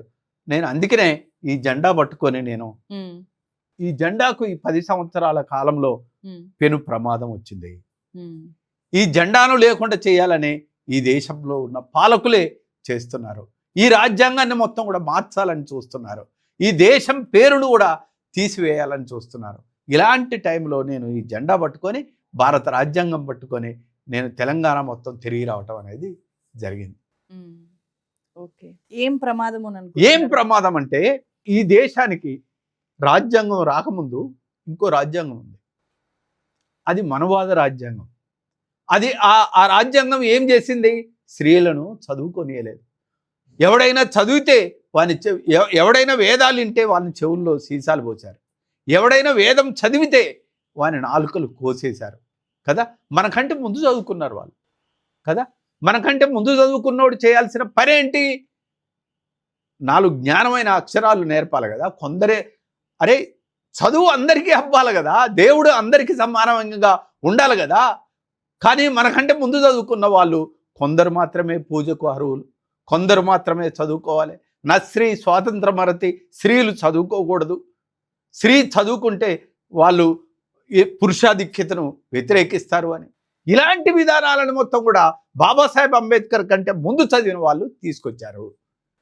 మీరు బాగా గమనించినట్టయితే బ్రిటిష్ వాడు ఈ దేశంలోకి వచ్చి రావటానికి ముందే ఇలాంటి ఆచారాలు మొత్తం కూడా మన కళ్ళ ముందు ఉన్నాయి. బ్రిటిష్ వాడు వచ్చిన తర్వాత ఆడపిల్ల పుడితే గంగా నదిలో పడేసేవాళ్ళు. వాడు చట్టం తీసుకొచ్చారు అట్లా పడేయకూడదని కదా. బ్రిటిష్ వాడు వచ్చిన తర్వాత చిన్నపిల్లలకు పెళ్ళిళ్ళు చేస్తే అది నిషేధించాడు. బ్రిటిష్ వాడు వచ్చిన తర్వాత అందరూ చదువుకునే అవకాశాన్ని కల్పించాడు. బ్రిటిష్ వాడు వచ్చిన తర్వాత సతీసాగమనం లాంటి ఆచారాలను మొత్తం కూడా లేకుండా చేశాడు. వాడు అలాంటి చట్టాలు తీసుకొచ్చాడు కదా. ఇది వాస్తవం కదా. అది వాస్తవం. అంటే మళ్ళా బ్రిటిష్ వాడి కాలం కంటే ముందు ఉన్న వ్యవస్థను ఇప్పుడు మళ్ళా తీసుకురావాలని చూస్తున్నారు. కానీ బాబాసాహెబ్ అంబేద్కర్ ఏం చేశాడు? ఒక సుందర సుచందన నందనవనం లాంటి నవభారతాన్ని నిర్మించాడు ఆయన కదా. ఈ దేశానికి ఒక అద్భుతమైన చూడండి అశోక చక్రం లాంటి ఒక చక్రాన్ని ఇచ్చిపోయాడు కదా. అశోకుడు ఏం చేశాడు? ఓ మోడల్ తీసుకొచ్చాడు బాబాసాహెబ్ అంబేద్కర్. అశోకుడు ఏం చేశాడు? చెరువులు దవ్వాడు, చెట్లు నాటాడు, రోడ్లు వేసాడు, అపారమైన విశ్వవిద్యాలయాన్ని కట్టించాడు. శాంతి కోసం ఆయన యుద్ధంలో, కళింగ యుద్ధంలో లక్షలాది సైన్యాన్ని పోగొట్టుకున్న అశోకుడు బౌద్ధాన్ని స్వీకరించిన తర్వాత సర్వే జన సుఖినో భవంతున ఒక అద్భుతమైన జీవితాన్ని, అలాంటి బౌద్ధ జీవితాన్ని బాబాసాహెబ్ అంబేద్కర్ రాజ్యాంగంలో పొందుపరిచారు. అందరికీ సమాన హక్కులు ఇచ్చాడు, మహిళలందరూ చదువుకునే అవకాశాలు ఇచ్చాడు. అలాంటి దుర్మార్గమైన మనుధర్మ శాస్త్రాలని రద్దు చేసి ఒక కొత్త రాజ్యాంగాన్ని దేశానికి తీసుకొచ్చాడు. ఈ కొత్త రాజ్యాంగం వల్ల నేను మాట్లాడగలుగుతున్నాను, మీరు ఇంటర్వ్యూ చేయగలుగుతున్నారు, మనం స్వేచ్ఛగా జీవించగలుగుతున్నాం. కానీ ఈ 10 సంవత్సరాల్లో ఈ దేశానికి బాబాసాహెబ్ అంబేద్కర్ పేరు ఎత్తొద్దు అని పార్లమెంటులోనే మాట్లాడుతున్నారు. అంబేద్కర్ అంబేద్కర్ అంబేద్కర్ అంబేద్కర్ అంబేద్కర్ అని ఎందుకంటారా?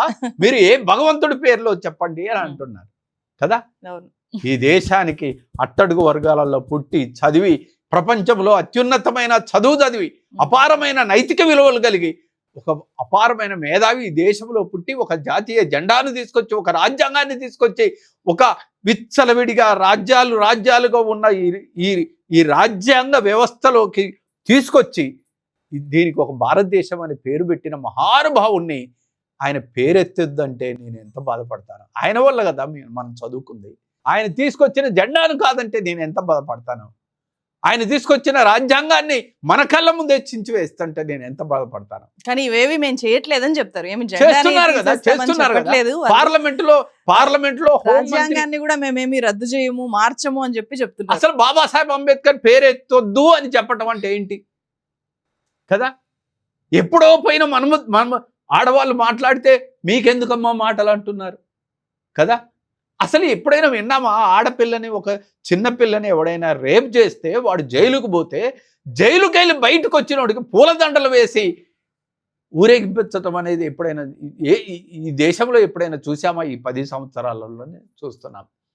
అంటే స్త్రీలు చదువుకోకూడదు, స్త్రీలు మాట్లాడకూడదు, స్త్రీలు యాంకరింగ్ చేయకూడదు, తులసి లాంటి అమ్మాయిలు ఉండకూడదు, జయరాజు లాంటి వాడు ఉండకూడదు, జయరాజు లాంటి వాడు పాడకూడదు.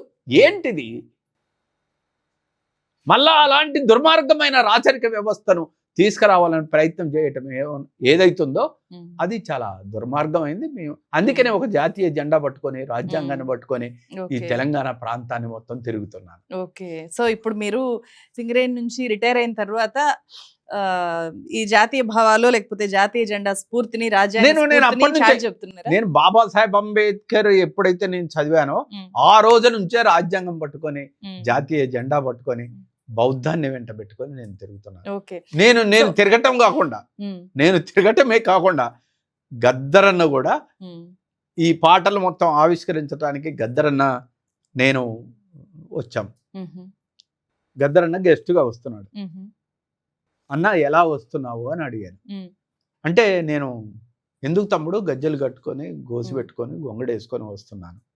లేదన్నా ఈ రోజు నుంచి మనం మారాం, ఇక గొంగడి తీసేయి, ఆ గోసి గజ్జలు పట్టుకొని వస్తే బాధలేదులే, కానీ నువ్వు సూటు బూటు వేసుకొని రావాలి. ఈ రోజు నుంచి మనం పట్టుకున్న జెండాకు, ఎర్ర జెండాకు ఈరోజు బ్లూ జెండా కలుస్తుంది. ఆ ఎర్ర జెండాకు ఈరోజు బౌద్ధం కూడా వస్తుంది. కాబట్టి నువ్వు బౌద్ధ సిడి ఆవిష్కరణకు వస్తున్నావు కాబట్టి నువ్వు సూటు బూటు వేసుకొని రమ్మని చెప్పాను. అవునా, మీరేనా అట్లా ఫస్ట్ టైం గద్దరన్న ఆ గొంగడి గోసి తీసేసి సూటు బూటు వేసుకొని వచ్చాడు.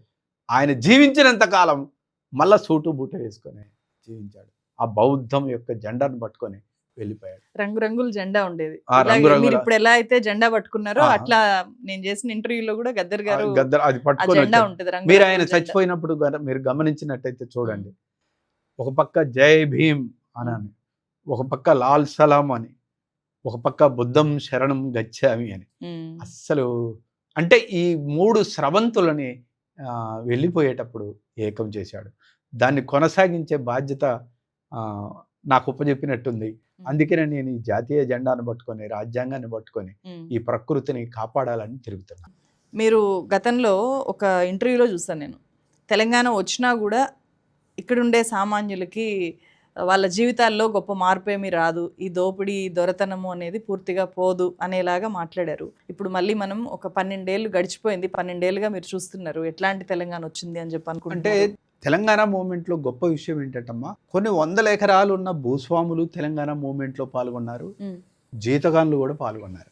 జీతగాడు ఏంటి, నేను విముక్తి చెందుతాను అని పాల్గొన్నాడు. సరే, దొర ప్రయోజనం ఏంటి, దొరకు ఉన్నాయి. ఏదైనా ఒక ఉద్యమం నడిచేటప్పుడు మనం అందరం ప్రాణ త్యాగాలు చేసి ఆ ఉద్యమంలో పాల్గొన్నాం. ఇంత త్యాగాలు చేసి ఇంతమంది కవులు ఆడి పాడి ఇన్ని చేసిన తర్వాత తెలంగాణ రాష్ట్రం వచ్చింది. రాష్ట్రం వచ్చిన తర్వాత ప్రధానంగా భూమి సమస్య ప్రధానమైన సమస్య. ఆ భూమి సమస్య కనుక మీరు తీసుకున్నట్టయితే అనేక మంది భూస్వాములు మొత్తం కూడా నక్సలైట్ల వల్ల, విప్లవకారుల వల్ల, కమ్యూనిస్టుల ప్రభావం వల్ల వాళ్ళ భూముల్ని వదిలేసి హైదరాబాదు వచ్చి వాళ్ళు రకరకాల పద్ధతిలో జీవనం కొనసాగించారు. వాళ్ళ పిల్లల్ని బాగా చదివించుకొని అమెరికా లాంటి దేశాలకు పంపించారు. ఆ భూములు మొత్తం అక్కడ సేద్యం చేసేవాడు వేరున్నాడు, పట్టాదారు వేరున్నాడు. కానీ తెలంగాణ రాష్ట్రం వచ్చిన తర్వాత వేలాది ఎకరాల భూముల్ని మొత్తం కూడా తిరిగి పట్టాదారికి ఇచ్చేశాడు. పట్టాదారికి ఇవ్వటమే కాకుండా వాళ్ళకు రైతు బంధు, వాళ్ళకు పట్టా కలిగిన ప్రతి వాడికి కూడా రైతు బంధు భూస్వాములకు ఇచ్చేశాడు. తద్వారా పేదలు మొత్తం కూడా భూమికి దూరం అయిపోయారు. అంటే పట్టాదారు పాస్ పుస్తకం ఇప్పుడు అఫీషియల్ గా ఇచ్చి ఈ రైతు బంధు ఇవ్వకపోయినా కూడా భూమి అనేది ఎవరి చేతిలో ఉంది, భూస్వాముల చేతిలోనే ఉంది కదా. భూస్వాముల చేతిలో ఉంది. అది దాని పరాకాష్ఠ ఎంతవరకు వెళ్ళిందంటే, విష్ణూరి రామచంద్రారెడ్డి ఉన్నాడే ఐలమ్మ, ఆయన మనముడు అమెరికాలో ఉంటే అమెరికా నుంచి ఆయన్ని పిలిపించి హెలికాప్టర్లో విమానాశ్రయం కానించి టాపు లేని జీబులో విష్ణూరు తీసుకొచ్చి ఆయన గడిలో దీపాలు పెట్టి దేదీప్యమానంగా వెలిగించారు. 10 సంవత్సరాల్లో అలాంటి ఇన్సిడెంట్స్ మనం చాలా చూసాము. ఆ రైతు బంధు వేయటం కాకుండా పట్టాదారులకు ఇవన్నీ పట్టా చేయటమే కాకుండా ఆ పుస్తకాలను మొత్తం లేకుండా చేశారు. తద్వారా వాళ్ళందరూ కూడా సేద్యం చేసుకునే వాడికి హక్కు లేకుండా పోయింది. ఇది నన్ను చాలా బాధ పెట్టిన విషయం. అదే రకంగా ఆ రోజు తెలంగాణ ఉద్యమంలో మన అందరం కూడా జయ జయ హే తెలంగాణ జనని జయ కేతనం అనే పాట మనం అందరం పాడుకున్నాం. కనీసం ఆ గీతాన్ని అయినా తెలంగాణ వచ్చిన 10 సంవత్సరాల్లో నువ్వు ఆ గీతాన్ని అందరూ పాడుకునే విధంగా తీసుకురావాలి కదా, తీసుకురాలేదు. కేవలం నాకు అనిపించింది ఒక అందశ్రీ రాయబట్టే కదా నువ్వు ఆ గీతాన్ని నువ్వు పెట్టలేదు. అదే వేరే వాళ్ళు రాసినట్టయితే నువ్వు పెడతావు కదా. కాబట్టి ఆ గీతాన్ని పెట్టకపోవటం కూడా నాకు బాధ అనిపించింది. అదే రకంగా తెలంగాణకు ఆత్మగౌరవాన్ని కాపాడే అనేక పనులు చేయాల్సింది ఎక్కడ కూడా మనకు అది జరగలేదు. తద్వారా మేము అంటే కేసీఆర్ మిమ్మల్ని చాలా డిసప్పాయింట్ చేసినట్టు అనిపిస్తుంది నాకు. అంటే మన ఆశయాలు అనే వేలాది మంది లక్షలాది మంది భూమి కావాలని అడవుల పాలై కమ్యూనిస్టు ఉద్యమం అంటే దాన్ని నీరు గారిచే పని చేసినప్పుడు యాజ్ ఏ విప్లవకారుడుగా, యాజ్ ఏ కమ్యూనిస్టుగా, యాజ్ ఏ ఒక రెవల్యూషనరీగా దానికోసం జీవితం అంతా పెట్టిన వాళ్ళం మేము బాధపడమా? అట్లా మేము బాధపడతాం. అదే సార్, ఇప్పుడు తెలంగాణ వచ్చిన లేదా తెచ్చిన క్రెడిట్ మీలాంటి వాళ్ళు ఎవరికి ఇస్తారు? ఈ క్రెడిట్ ఎవరికి చెందుతుంది ఎక్కువ? తెలంగాణ కోసం గద్దరన్న కానించి మొదలు పెడితే అనేక మంది పాల్గొన్నారు. ఈ ఉద్యమంలో ప్రతి వాళ్లకు భాగస్వామ్యం ఉంది. రాజకీయంగా కేసీఆర్ కూడా ఆ ఉద్యమాన్ని నడిపిన వ్యక్తిగా మేము ఆయన గౌరవిస్తాం. నేను ఆయనతో చెప్పాను, అయ్యా నువ్వు తెలంగాణ వచ్చిన తర్వాత నువ్వు పవర్లోకి రాకుండా ఏ అట్టడుగు వర్గాల వాడినో ముఖ్యమంత్రిగా చేసుంటే నువ్వు ఈ తెలంగాణకు ఒక మహాత్మా గాంధీ అవుతావు. 1000 సంవత్సరాలు కూడా తెలంగాణ నిన్ను పొగుడుతూ ఉంటుంది. ఓ చిరంజీవిలాగా నువ్వు నిలబడిపోతావు. నువ్వు పవర్ వైపు వెళ్ళబాకు అని చెప్పాను ఆయనతో. కానీ ఆయన వినలే. ఆయన పవర్ వైపు వెళ్ళాడు, ఆయన కుటుంబం వైపు వెళ్ళాడు, ఆయన కొడుకు వైపు వెళ్ళాడు, ఆయన బిడ్డ వైపు వెళ్ళాడు. ఆయన అనేక సంవత్సరాల్లో అధికారం లేని వాళ్ళ వంశమును ఏదైతుందో వాళ్ళ ప్రయోజనాల కోసం వెళ్ళాడు. తద్వారా కేసీఆర్ ఏమయ్యాడు? నామినల్ ఒక 10 సంవత్సరాలు ముఖ్యమంత్రి అయిపోయాడు. ఒక మహాత్మా గాంధీ, తెలంగాణ గాంధీ లాంటి స్థానాన్ని చేజేతులా పోగొట్టుకున్నాడు అని డిక్లేర్ చేస్తున్నారు. అవును కదా, ఇంకేముంది ఆయన దగ్గర? ఆయన స్వభావం ఏంటో తెలిసిపోయింది కదా. మాకు భూమి ఇచ్చినవా? ఇవ్వలేదు. మాకు ఇల్లు ఇచ్చావా? ఇవ్వలేదు. ఏమి ఇవ్వలేదు కదా. కాబట్టి నిన్ను తెలంగాణ గీతాన్నైనా పెట్టావా? పెట్టలేదు. తెలంగాణ ఆత్మగౌరవాన్ని ఏమన్నా కాపాడావా? కాపాడలేకపోయావు కదా. 10 సంవత్సరాలుగా ఈ దేశాన్ని మనువాదం పరిపాలిస్తుంటే ఆ మనువాదానికి నువ్వు ఊడిగం చేసావు, కానీ మనువాదానికి వ్యతిరేకంగా నువ్వు ఎక్కడ పోరాడలేదు కదా. నిన్ను ఎలా గౌరవిస్తాం? అది మేము. ఆయన అంటే నాకు చాలా ప్రేమ. ఆయన అంటే నన్ను కూడా చాలా ప్రేమిస్తాడు. కానీ ఎట్లాంటి అనుబంధం ఉంది మీకు కేసీఆర్తో? లేదు, ఉద్యమంలో కలిసి ఆయన సింగరేణి కాలరీస్లో నేను తెలంగాణ ఉద్యమంలో చేరేటప్పుడు మన వాళ్ళందరూ ఆయన కాడికి వెళ్ళి చెప్పారు, జయరాజు మన ఉద్యమంలో చేరతాడు అని. మరి జయరాజు మన కాడికి వస్తాడా, మనమే ఆడికి పోవాలా అని అంటప్పుడు జయరాజు కాడికి మనం పోదామని ఆయన 200 కార్లు వేసుకొని కొత్తగూడెం వచ్చాడు. కొన్ని వేల మందితోటి, నేను దాదాపు 30-40 వేల మందితోటి నేను ఆ రోజు తెలంగాణ ఉద్యమంలో జాయిన్ అయ్యాను. ఆయన నేను కలిసి తిన్నాము, ఆయన నేను కలిసి పడుకున్నాము, ఆయన నేను చాలా అన్యోన్యమైన జీవితం గడిపాము. ఒక ఉద్యమకారుడుగా ఆయనను నేను గౌరవిస్తాను. కానీ ఆ 10 సంవత్సరాలు ఆయన అధికారంలోకి వచ్చాడే, ఆ అధికారాన్ని మాత్రం నేను ధిక్కరిస్తాను. ఇక్కడ ఒక చిన్న సబ్మిషన్ ఏంటంటే, ఇప్పుడు తెలంగాణ చాలా పోరాడి సాధించుకున్న తర్వాత ఒక వ్యక్తి సీఎం అయిన తర్వాత ఆ పోరాటం చేసిన వాళ్ళందరికీ కూడా ఒక సముచిత స్థానం ఇవ్వాలి ఖచ్చితంగా. ఇవ్వకపోతే పోరాడిన వాళ్ళు ఖచ్చితంగా అరే మాకేమొచ్చింది అని ఖచ్చితంగా అనుకుంటారు. మీరు కూడా అలా ఏమైనా అనుకున్నారా? మేము ఇంత ఫైట్ చేశాము, మరి ఈయన ముఖ్యమంత్రి అయ్యాడు, మమ్మల్ని ఎలా ఏమీ గౌరవించలేదు అనే ఎలాంటి ఫీలింగ్ ఉందా మీకేమైనా? ఏం లే, అలాంటిది మాకు ఎందుకంటే ఉద్యమంతో పాటు ఉన్న ఇతర కవులు కొంతమంది ఎమ్మెల్సీలు ఉద్యమంలో పతాక స్థాయికి వెళ్ళామమ్మా. గోరెటెంకన్న గాని, జయరాజు గాని, అందశ్రీ గాని, గద్దర్ గాని, ఒక పరాకాష్ట తెలుగు కవులు ఎంత గొప్ప వాళ్ళో ఆ స్థాయికి వెళ్ళాం. మమ్మల్ని ఆయన గౌరవించకపోయినా గౌరవించిన మా స్థానం మాకు ఉంది. కానీ రేవంత్ రెడ్డి గవర్నమెంట్ వచ్చిన తర్వాత ఆయన అందశ్రీ గీతాన్ని తీసుకొని రావటం మాకు చాలా మంచిగా అనిపించింది.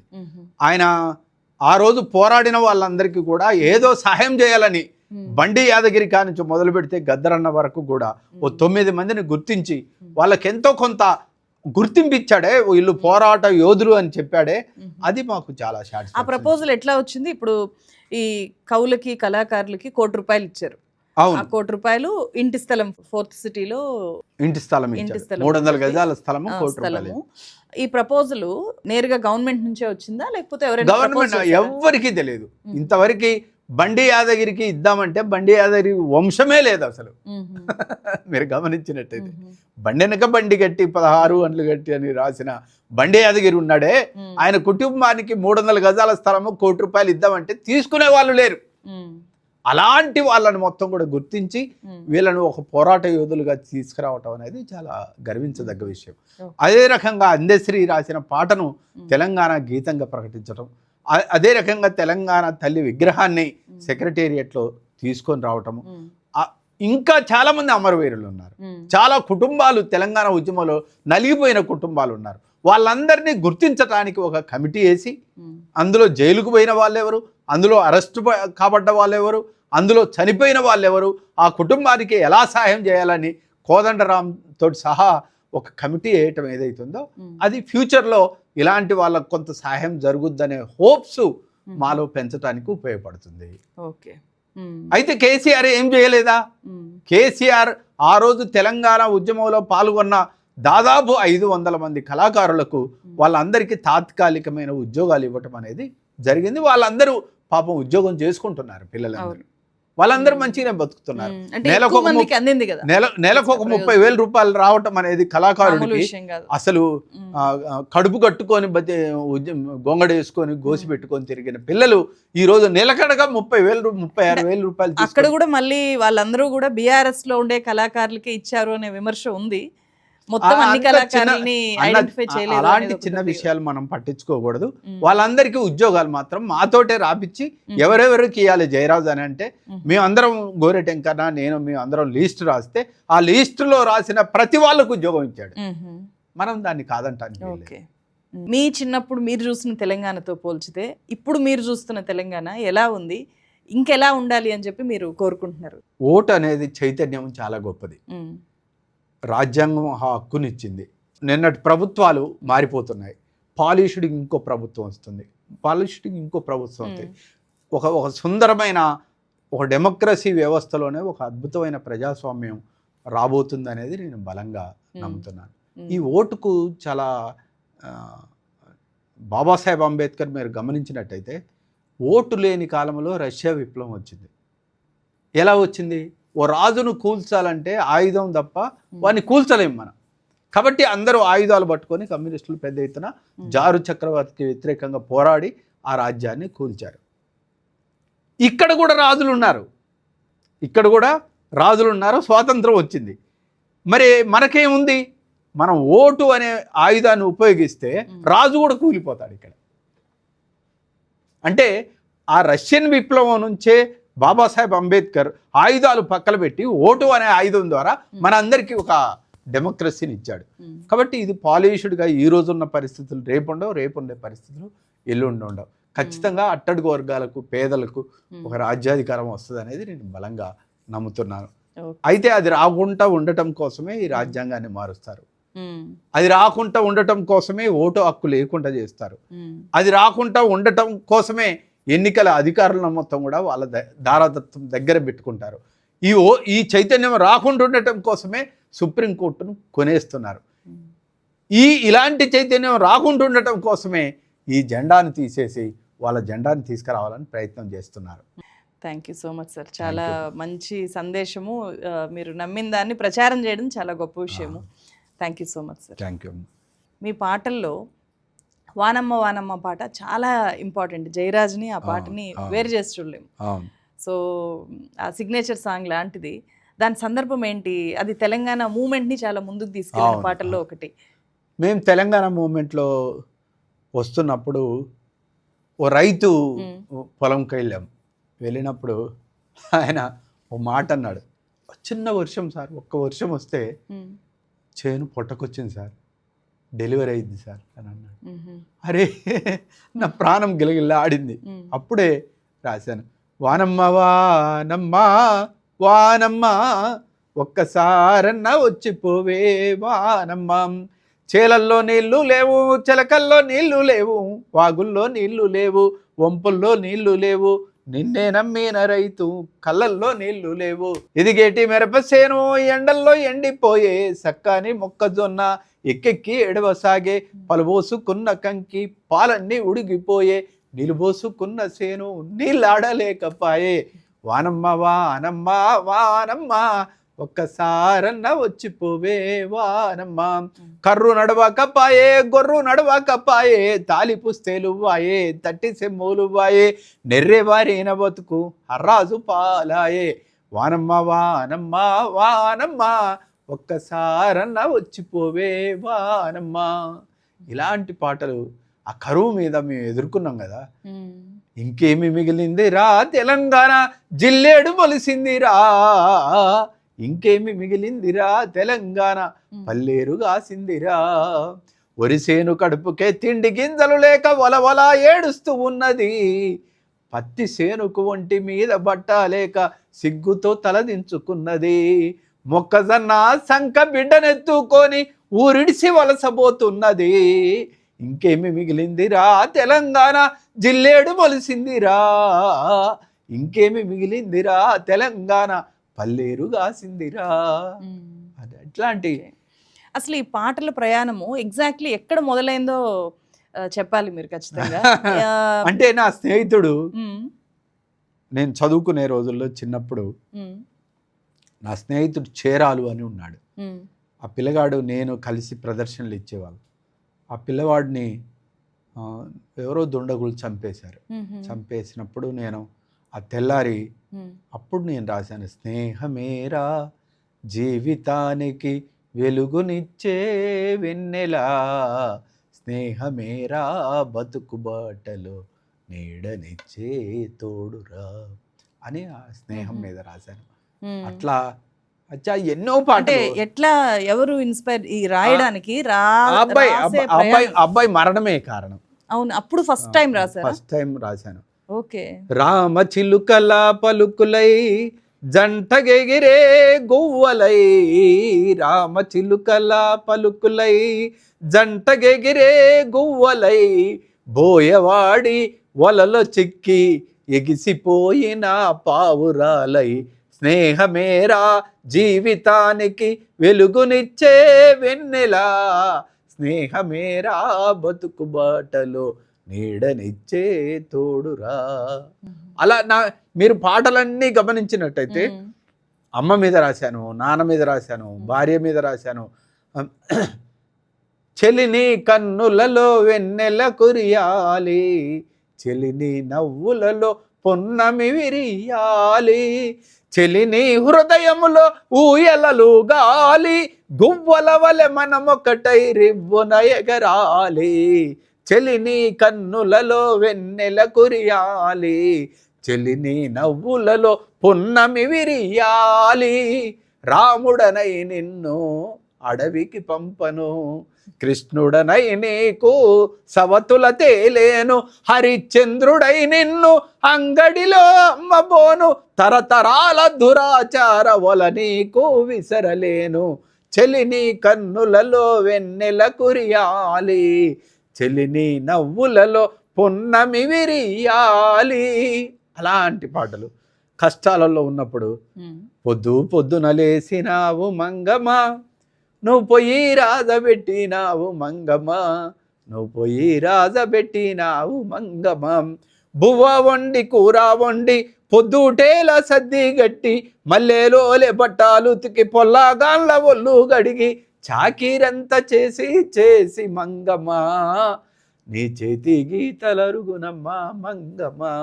ఆ రోజు గ్యాస్ ఉండకపోయేది, ఈ కట్టెల పొయ్యిలో వండి ఆ సర్వలు తోమి మంగమ్మ అంటే మా భార్య అలా చూసి ఒకరోజు చేయి చూస్తే ఈ గీతలన్నీ అరిగిపోయి ఉన్నాయి. ఎంత ఆడవాళ్ళ కన్నీళ్ళు, దుఃఖం, బాధలు. ఎన్ని పాటలు అమ్మా. ఈ మధ్య కాలంలో నేను మీ గురించి వింటున్నది చూస్తున్నది ప్రకృతి కోసం మీరు ఉద్యమాలు చేయడము, యాత్రలు చేయడము, ప్రచారం చేయడము. సో ఒక ప్రకృతి కవిగా మిమ్మల్ని మీరు ఆవిష్కరించుకుంటూ ఉండడం చూస్తున్నాము. ఎట్లా ఈ ప్రకృతితో ఈ అనుబంధము, లేకపోతే ప్రకృతి పట్ల స్పృహ, ప్రకృతి గురించి రాయడం ఇదంతా ఎగ్జాక్ట్లీ ఎక్కడ మొదలైంది? అంటే నేను మార్క్సిజం చదివాను. మార్క్స్ ఎంగెల్స్ ఒక మాట అంటాడు, నువ్వు ప్రకృతిని విధ్వంసం చేస్తే అంతకు 10 రెట్లు నిన్ను విధ్వంసం చేస్తుంది అని చెప్తాడు. మహాత్మా గాంధీ ఒక మాట అంటాడు, మన పూర్వీకులు ఏ విధమైన ప్రకృతిని మనకి ఇచ్చిపోయారో మన పిల్లలకు కూడా అలాంటి ప్రకృతి ఇచ్చిపోవాలి అని అంటాడు ఆయన. మీరు బౌద్ధం గనక మొత్తం గనక చూసినట్టయితే బుద్ధుడు దేవదత్తుడు ఇద్దరు కలిసి వేటకు పోతారు. వేటకు పోతే హంసను దేవదత్తుడు కొడతాడు. కొడితే అది పడుతుంది. నేను కొట్టాను కాబట్టి నాది అని అంటాడు. లేదు, దాన్ని కాపాడాను కాబట్టి నాది అని అన్నాడు. కానీ చరిత్రలో కాపాడిన వాడిదే హంస అయింది, ప్రకృతిని కాపాడటంలో. బాబాసాహెబ్ అంబేద్కర్ రాజ్యాంగంలో కూడా ప్రకృతిని విధ్వంసం చేయకూడదు, కాపాడాలి అనే ఒక అద్భుతమైన యాక్ట్ను తీసుకొచ్చాడు. ప్రకృతిని విధ్వంసం చేస్తే ఓ మనిషిని చంపితే ఎంత నేరమో ప్రకృతిని కొడితే కూడా అంత నేరం అనే విషయాన్ని తీసుకొచ్చాడు. ఇవన్నీ చూసిన తర్వాత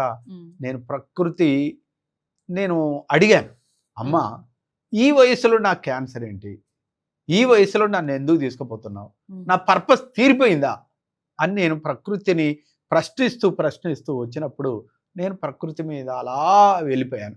ఎంత చల్లనిదమ్మా ఈ నేల తల్లి, ఎంత చక్కటిదమ్మా ననుగన్నా తల్లి, పచ్చ పచ్చని పట్టు చీరల్ని గట్టింది, పండు టాకుల వంటి రెవికల్ని తొడిగింది, కొండ కోనలనేమో కొప్పున ముడిసింది, పొద్దు పొడుపునేమో ముద్దాడబోతుంది, ఎంత చల్లనిదమ్మా ఈ నేల తల్లి, ఎంత చక్కటిదమ్మా ననుగన్నా తల్లి, వాన జల్లుకుని ఒళ్ళు కదిలిందమ్మా, నల్ల మబ్బుల్లోన నెలలు పడ్డాయమ్మా, ఋతువుకు నువ్వు బాలెంత ఓయమ్మ, రతనాల పంటంతా నీ కడుపు పంటమ్మా. మీరు బాగా స్త్రీతత్వం ఏదైతుందో ఈ భూమిలో ఉంది కాబట్టి ఈ గ్రహానికి ఓ మాతృత్వం ఉన్నది సంగతి నాకు తెలిసిన తర్వాత నేను ఒక పురివిప్పిన నెమల్లాగా ఆడుకున్నాను. పునరుత్పత్తి చేసే తల్లి ఇక్కడ ఉంది అని. మన దగ్గర మెయిన్గా 2 రకాల మూమెంట్స్ మనం చూస్తున్నాం కరెంట్ సినారియోలో. ఒకటేమో పాలకులు, ఏ గవర్నమెంట్ అయినా, నేను ఆ గవర్నమెంట్ ఈ గవర్నమెంట్ అని చెప్పట్లేదు, ప్రకృతిని విధ్వంసం చేస్తూ పోతున్నారు. మనం దామగుండం ఫారెస్ట్లో చూసాము.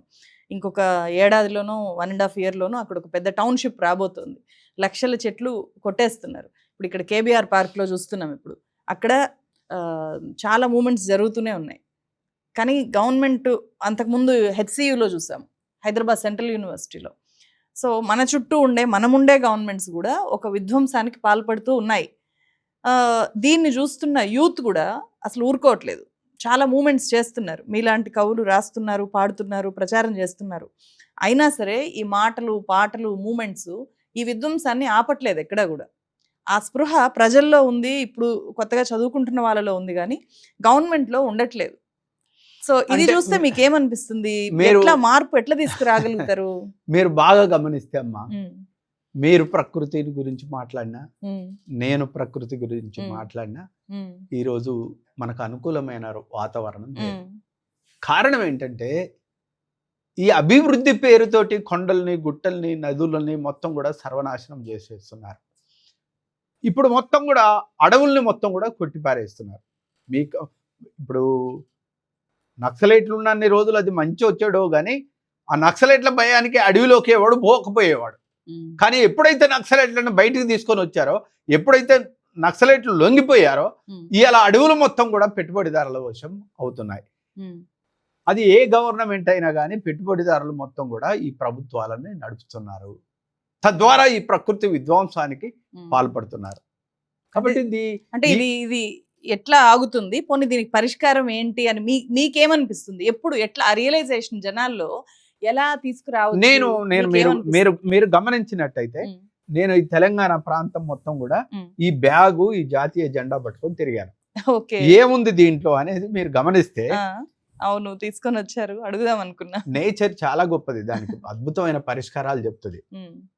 మనం తాగే మినరల్ వాటర్ ఉంటుంది, ఆ నీళ్లు తాగటం వల్ల అందులో ఉన్న ప్లాస్టిక్ అణువులు మన కడుపులో పోయి మనకు క్యాన్సర్ వస్తుంది. మరి ఆ బాటిల్ తాగిన తర్వాత ఏం చేస్తావు? ఆడ పడేస్తావు. పడేస్తే అది ఎడిపోతుంది, సముద్రంలో పోతుంది. సముద్రంలో పోయి ఏమవుతుంది? జలచరాలు మొత్తం కూడా చచ్చిపోతున్నాయి ఈరోజు. కాబట్టి కాస్త తాగేటప్పుడు మనం జాగ్రత్తగా ఉండాలి అని. ఫస్ట్ నీ క్యాన్సర్ రాదు, తర్వాత పర్యావరణం కాపాడుతుంది. కాబట్టి నువ్వు ఆ ప్లాస్టిక్ బాటిల్కి బదులుగా ఇగో ఈ బాటిల్ వాడండి అని చెప్పాను నేను. ఈ బాటిల్ నేను తాగిన తర్వాత పడేస్తానా?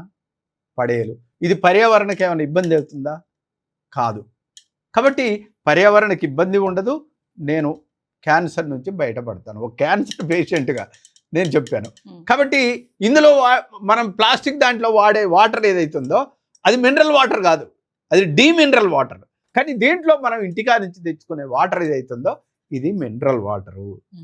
మనం ఎక్కడన్నా డిన్నర్కి పోతాం, లేదన్నా ఏదైనా గుట్ట మీదకి పెద్ద జాతరకు పోతాం, అక్కడ మొత్తం ఏం చేస్తారు? ప్లాస్టిక్ ప్లేట్లు వేస్తారు. ఆ వేడి వేడి అన్నం ప్లాస్టిక్ ప్లేట్లు వేయగానే ఆ ప్లాస్టిక్ కరిగి కడుపులోకి పోయి వెంటనే క్యాన్సర్. ఈరోజు లక్షలాది మంది క్యాన్సర్, ఇన్ని హాస్పిటల్స్ వచ్చినప్పటికీ కూడా క్యాన్సర్ విపరీతంగా పెరగడానికి ప్రధానమైన కారణం ఏంటంటే ఈ ప్లాస్టిక్లో అన్నం తినటం వల్ల, ఈ ప్లాస్టిక్ పేపర్లో తినటం వల్ల వేడి వేడి అన్నం దాంట్లో పడంగానే అది కరిగి కడుపులోకి పోయి అది క్యాన్సర్కు ఎఫెక్ట్ అవుతుంది. మీరు పంజాబ్లో కనుక గమనించినట్టయితే పంజాబ్లో ఒక క్యాన్సర్ ఎక్స్ప్రెస్ వేసారు బండి, క్యాన్సర్ పేషెంట్ల కోసం. తినేటప్పుడు కొంచెం ఆ ప్లాస్టిక్ ప్లేటుకు బదులుగా ఈ ప్లేట్ వాడుకున్నాం అనుకో కదా, ఈ ప్లేట్లో తినటం వల్ల నాకు క్యాన్సర్ రాదు, నేను పడేయను కదా. పడేయటం వల్ల మీరు చాలామంది ఈరోజు చాలామంది మనకు నీతులు చెప్పే వాళ్ళు ఉన్నారు, పశువుల్ని కాపాడాలని. మనం తినే పడేసిన ప్లాస్టిక్ పేపర్ల వల్లనే ఇవాళ పశు జాతి మొత్తం అంతరించిపోతుంది కదా. కాబట్టి దాన్ని మనం పక్కన పడేసి అది పశువులకు అది గుట్ట మీద వేస్తే లేళ్ళు దుప్పులు కూడా తిని పాడైపోతున్నాయి. దానికి బదులుగా ఈ ప్లేట్లు వాడటం వల్ల మనం ఈ ఒక ఉద్యమంగా దీన్ని ఈ one plate one bottle, one plate, one bag, ఈ రెండు పెట్టుకోవటానికి ఇట్లా తిరిగాను. దీంట్లో అవసరమైతే ఒక పుస్తకం పెట్టుకొని మనం ఎక్కడికి పోయినా చదువుకోవటానికి వాడుకుంటాను. బౌద్ధుల కాలంలోనే ఒక బ్యాగ్ వేసుకొని వాడు తినే చిప్ప దాంట్లో పట్టుకొని ఈ ప్రపంచాన్ని మార్చారు. కాబట్టి నేను మొదలు పెడతాను కానీ అని వెళ్ళాను. మీరు గమనిస్తేనమ్మా, ఒక ఊర్లో పోతే సర్పంచ్ విన్నాను నా మాట, గ్రామ పంచాయతీ ఆఫీసులో 1000 ప్లేట్లు 1000 బాటిల్లు కొని అరే ఊర్లో ఫంక్షన్ జరిగితే మీరు ఎక్కడ ఫంక్షన్ జరిగినా ఇయే వాడాలి కానీ ప్లాస్టిక్ మన ఊరుకు రావద్దు అని చెప్పాడు. Okay, very good. ఇంకా లేదు, వాళ్ళు వాగ్దానం చేశారు, ప్రమాణం చేశారు. ఆ నుంచి నేను ఒక కమ్యూనిటీ హాల్లో మీటింగ్ పెట్టాను. ఆ కమ్యూనిటీలో అన్నం పెట్టేవాడు, సార్ నీ దండం పెడతా సార్, ఇవాళ మాత్రం ప్లాస్టిక్ తోటి తిందాం, ఇక రేపటి నుంచి నా జీవితంలో టెంట్ హౌస్ లో నేను ఈ బాటిల్లు ప్లేట్లలో పెడతా కానీ నేను పెట్టాను సార్, నేను విన్నాను సార్ మీ మీటింగ్ అని అన్నాడు. ఈ మాట చిన్నపిల్లలు విని, మీరు సుందర విజ్ఞాన కేంద్రం ఎప్పుడైనా వెళ్ళుంటారు, పిల్లలకు నేను కింద చెప్తే పైకి పోయే వరకు వాళ్ళు ప్లాస్టిక్ ప్లేట్లో అన్నం పెట్టారు. మా సార్ కింద ప్లాస్టిక్లో తినొద్దు క్యాన్సర్ వస్తుంది అని చెప్పారు, మేము తినమండి అని అన్నారు. ఈ ఒక్కరోజు తినమంటే ఒక్కరోజు కూడా తినం, మేము అన్నం మానేస్తాం అన్నారు. సుందర విజ్ఞాన కేంద్రంలో అనేక సంవత్సరాల నుంచి ప్లాస్టిక్ గ్లాసులు ప్లాస్టిక్ ప్లేట్లు వాడేది కంప్లీట్ అక్కడ స్టీల్ ప్లేట్లు స్టీల్ బాటిల్లు తీసుకొచ్చారు. Very good. ఈ మాట ఒకరోజు పొన్నం ప్రభాకర్ గారు విన్నారు. విని ఆయన నియోజకవర్గంలో మొత్తం కొన్ని లక్షల రూపాయల బాటిల్లు లక్షల రూపాయల ప్లేట్లు ఇంటింటికి తిరిగి ఇచ్చాడు. ఈ మాట ఈ మధ్య కాలంలో రేవంత్ రెడ్డి గారు విన్నారు. సెక్రటేరియట్ తో సహా మొత్తం గురుకుల పాఠశాలలు గురుకుల స్కూళ్ళు హాస్టళ్లలో కంప్లీట్ ప్లాస్టిక్ ప్లేట్లు ప్లాస్టిక్ బాటిల్లు నిషేధించారు. మామూలుగా హాస్టల్స్ లో ఉండవు కదా, అంటే వాళ్ళు ఫంక్షన్ పెట్టుకున్నా ఏం పెట్టుకున్నా కానీ అవన్నీ తీసేశారు. ఇంకా దాన్ని పకడ్బందీగా అమలు చేయవలసిన బాధ్యత ఈ ప్రభుత్వానికి ఉన్నది. అయితే మీరు విశ్వసిస్తున్నారా ఈ ప్రభుత్వం ఇలా చేస్తుందంటే? ఈ ప్రభుత్వం పెట్టుబడిదారుల ప్రభుత్వాలు, ఈ ప్లాస్టిక్ కంపెనీల వాళ్ళే వీళ్ళకు డబ్బులు ఇస్తారు. ఎన్నికల్లో పోటీ చేయడానికి అన్నిటికీ. కాబట్టి వాళ్ళు చేస్తారనే నమ్మకం నాకు లేదు. అందుకనే ఈ ప్లేటు, ఈ బాటిల్, ఈ బ్యాగు, ఈ జాతీయ జెండాను, రాజ్యాంగాన్ని పట్టుకొని తెలంగాణ మొత్తం కూడా తిరిగాం. మేము పోయిన ప్రతి కాడమ్మా అసలు తులసి గారు యూనివర్సిటీకి పోతే యూనివర్సిటీలో ముందే జయరాజన్న ప్లాస్టిక్లో తినొద్దంటారు అని. మేము ఏ హాస్టల్కి పోయినా మా అన్నం పెట్టేటప్పుడు స్టీల్ ప్లేట్లలో పెట్టారు. మేము ఏ మైదానానికి పోయినా కానీ ఒక్క ప్లాస్టిక్ కాగితం లేకుండా శుద్ధి చేసుకున్నారు. మేము తిరిగిన ప్రాంతం అంతా కూడా ఒక ప్లాస్టిక్ రహిత ప్రాంతంగా వాళ్ళు ముందుకు వచ్చారు. అయితే మీరు ఇది చెప్తుంటే నాకేమనిపిస్తుంది అంటే మీలాంటి వాళ్ళు గవర్నమెంట్స్ మీద ప్రెషర్ తీసుకురాగలగాలి. ఎందుకంటే ఇప్పుడు మీరు ఇన్ఫ్లుయెన్స్ చేయగలుగుతారు. మీరు ఒక మాట చెప్తే పొన్నం ప్రభాకర్ వాళ్ళ ఊర్లో ఇంప్లిమెంట్ చేశాడు, గవర్నమెంట్ ఆలోచిస్తోంది అంటే గవర్నమెంట్ మీద ఒక ప్రెషర్ గ్రూప్గా పనిచేయాలి, ఇన్ఫ్లుయెన్స్ చేయగలగాలి. ఎందుకంటే గవర్నమెంట్ కదా. ఇప్పుడు మనం కూరగాయలకు వెళ్తే మనం సంచులు వాళ్ళు వేసిస్తున్నారు, ఎక్కడ చూసినా ప్లాస్టిక్ దొరుకుతుంది అంటే ఫస్ట్ అక్కడ కట్ అవ్వాలి. జనానికి ఆల్టర్నేటివ్ చూపించగలిగితే జనం మార్పు వస్తుంది. లేదా ఇక్కడ ప్లాస్టిక్ ని అందుబాటులో లేకుండా చేయగలిగితే అప్పుడు వేరే ఆప్షన్ లేకుండా అంటే స్టీల్ వాడతారు. దాని మీద జీవో ఇవన్నీ తీసుకొచ్చారు కానీ దాన్ని అమలు చేయట్లేదు. అమలు చేసే పని అవేర్నెస్ కలగాలి. అవేర్నెస్ కలిగించాలి. ఒక జయరాజ్ చెప్పడం కంటే కూడా ముఖ్యమంత్రి లాంటి వ్యక్తి ఒక సభలో చెప్తే చాలా ఉన్నతమైన మెసేజ్ వెళ్ళిపోద్ది కదా, చాలా ఎక్కువగా ఉంటుంది. నా కార్యకర్తలందరూ ఈ రోజు నుంచి మీరు ప్లాస్టిక్ లో తినకండి, నిజంగా మీరు కాంగ్రెస్ కార్యకర్తలు ఎవరు తినకండి అని చెప్పి ఇక్కడ రేవంత్ రెడ్డి గానీ అక్కడ రాహుల్ గాంధీ గానీ చెప్తే దేశంలో ఒకేసారి కోట్ల మందిలో మార్పు వస్తుంది. అంటే దీన్ని ఒక మూమెంట్ గా మలిస్తే రాహుల్ గాంధీ గాని రేవంత్ రెడ్డి గారి గాని చెప్తాడనే అభిప్రాయం అంటే అనివార్యం. అంటే నదులు పొల్యూట్ అయ్యి, అడవులు పొల్యూట్ అయ్యి, భూమి మొత్తం కూడా ప్లాస్టిక్ మయమై, అసలు ఇంకోటి ఏంటంటే మీరు బాగా గమనించినట్టయితే ప్లాస్టిక్ వాడటం వల్ల జరిగిన పరిణామం ఏంటంటే మనిషి ప్లాస్టిక్ అయిపోయాడు. ప్లాస్టిక్ యొక్క స్వభావం ఏంటంటే యూజ్ అండ్ త్రో. మన అమ్మా నాన్న వయసు ఉడికిపోయింది, పనికిరారు, త్రో, వెళ్ళగొట్టడం. వాడితోటి నాకు పని ఉంది, చాలా ప్రేమగా మాట్లాడతాడు, వాడితోటి పని అయిపోయింది అనుకో వాడిని వెళ్ళగొడతాడు.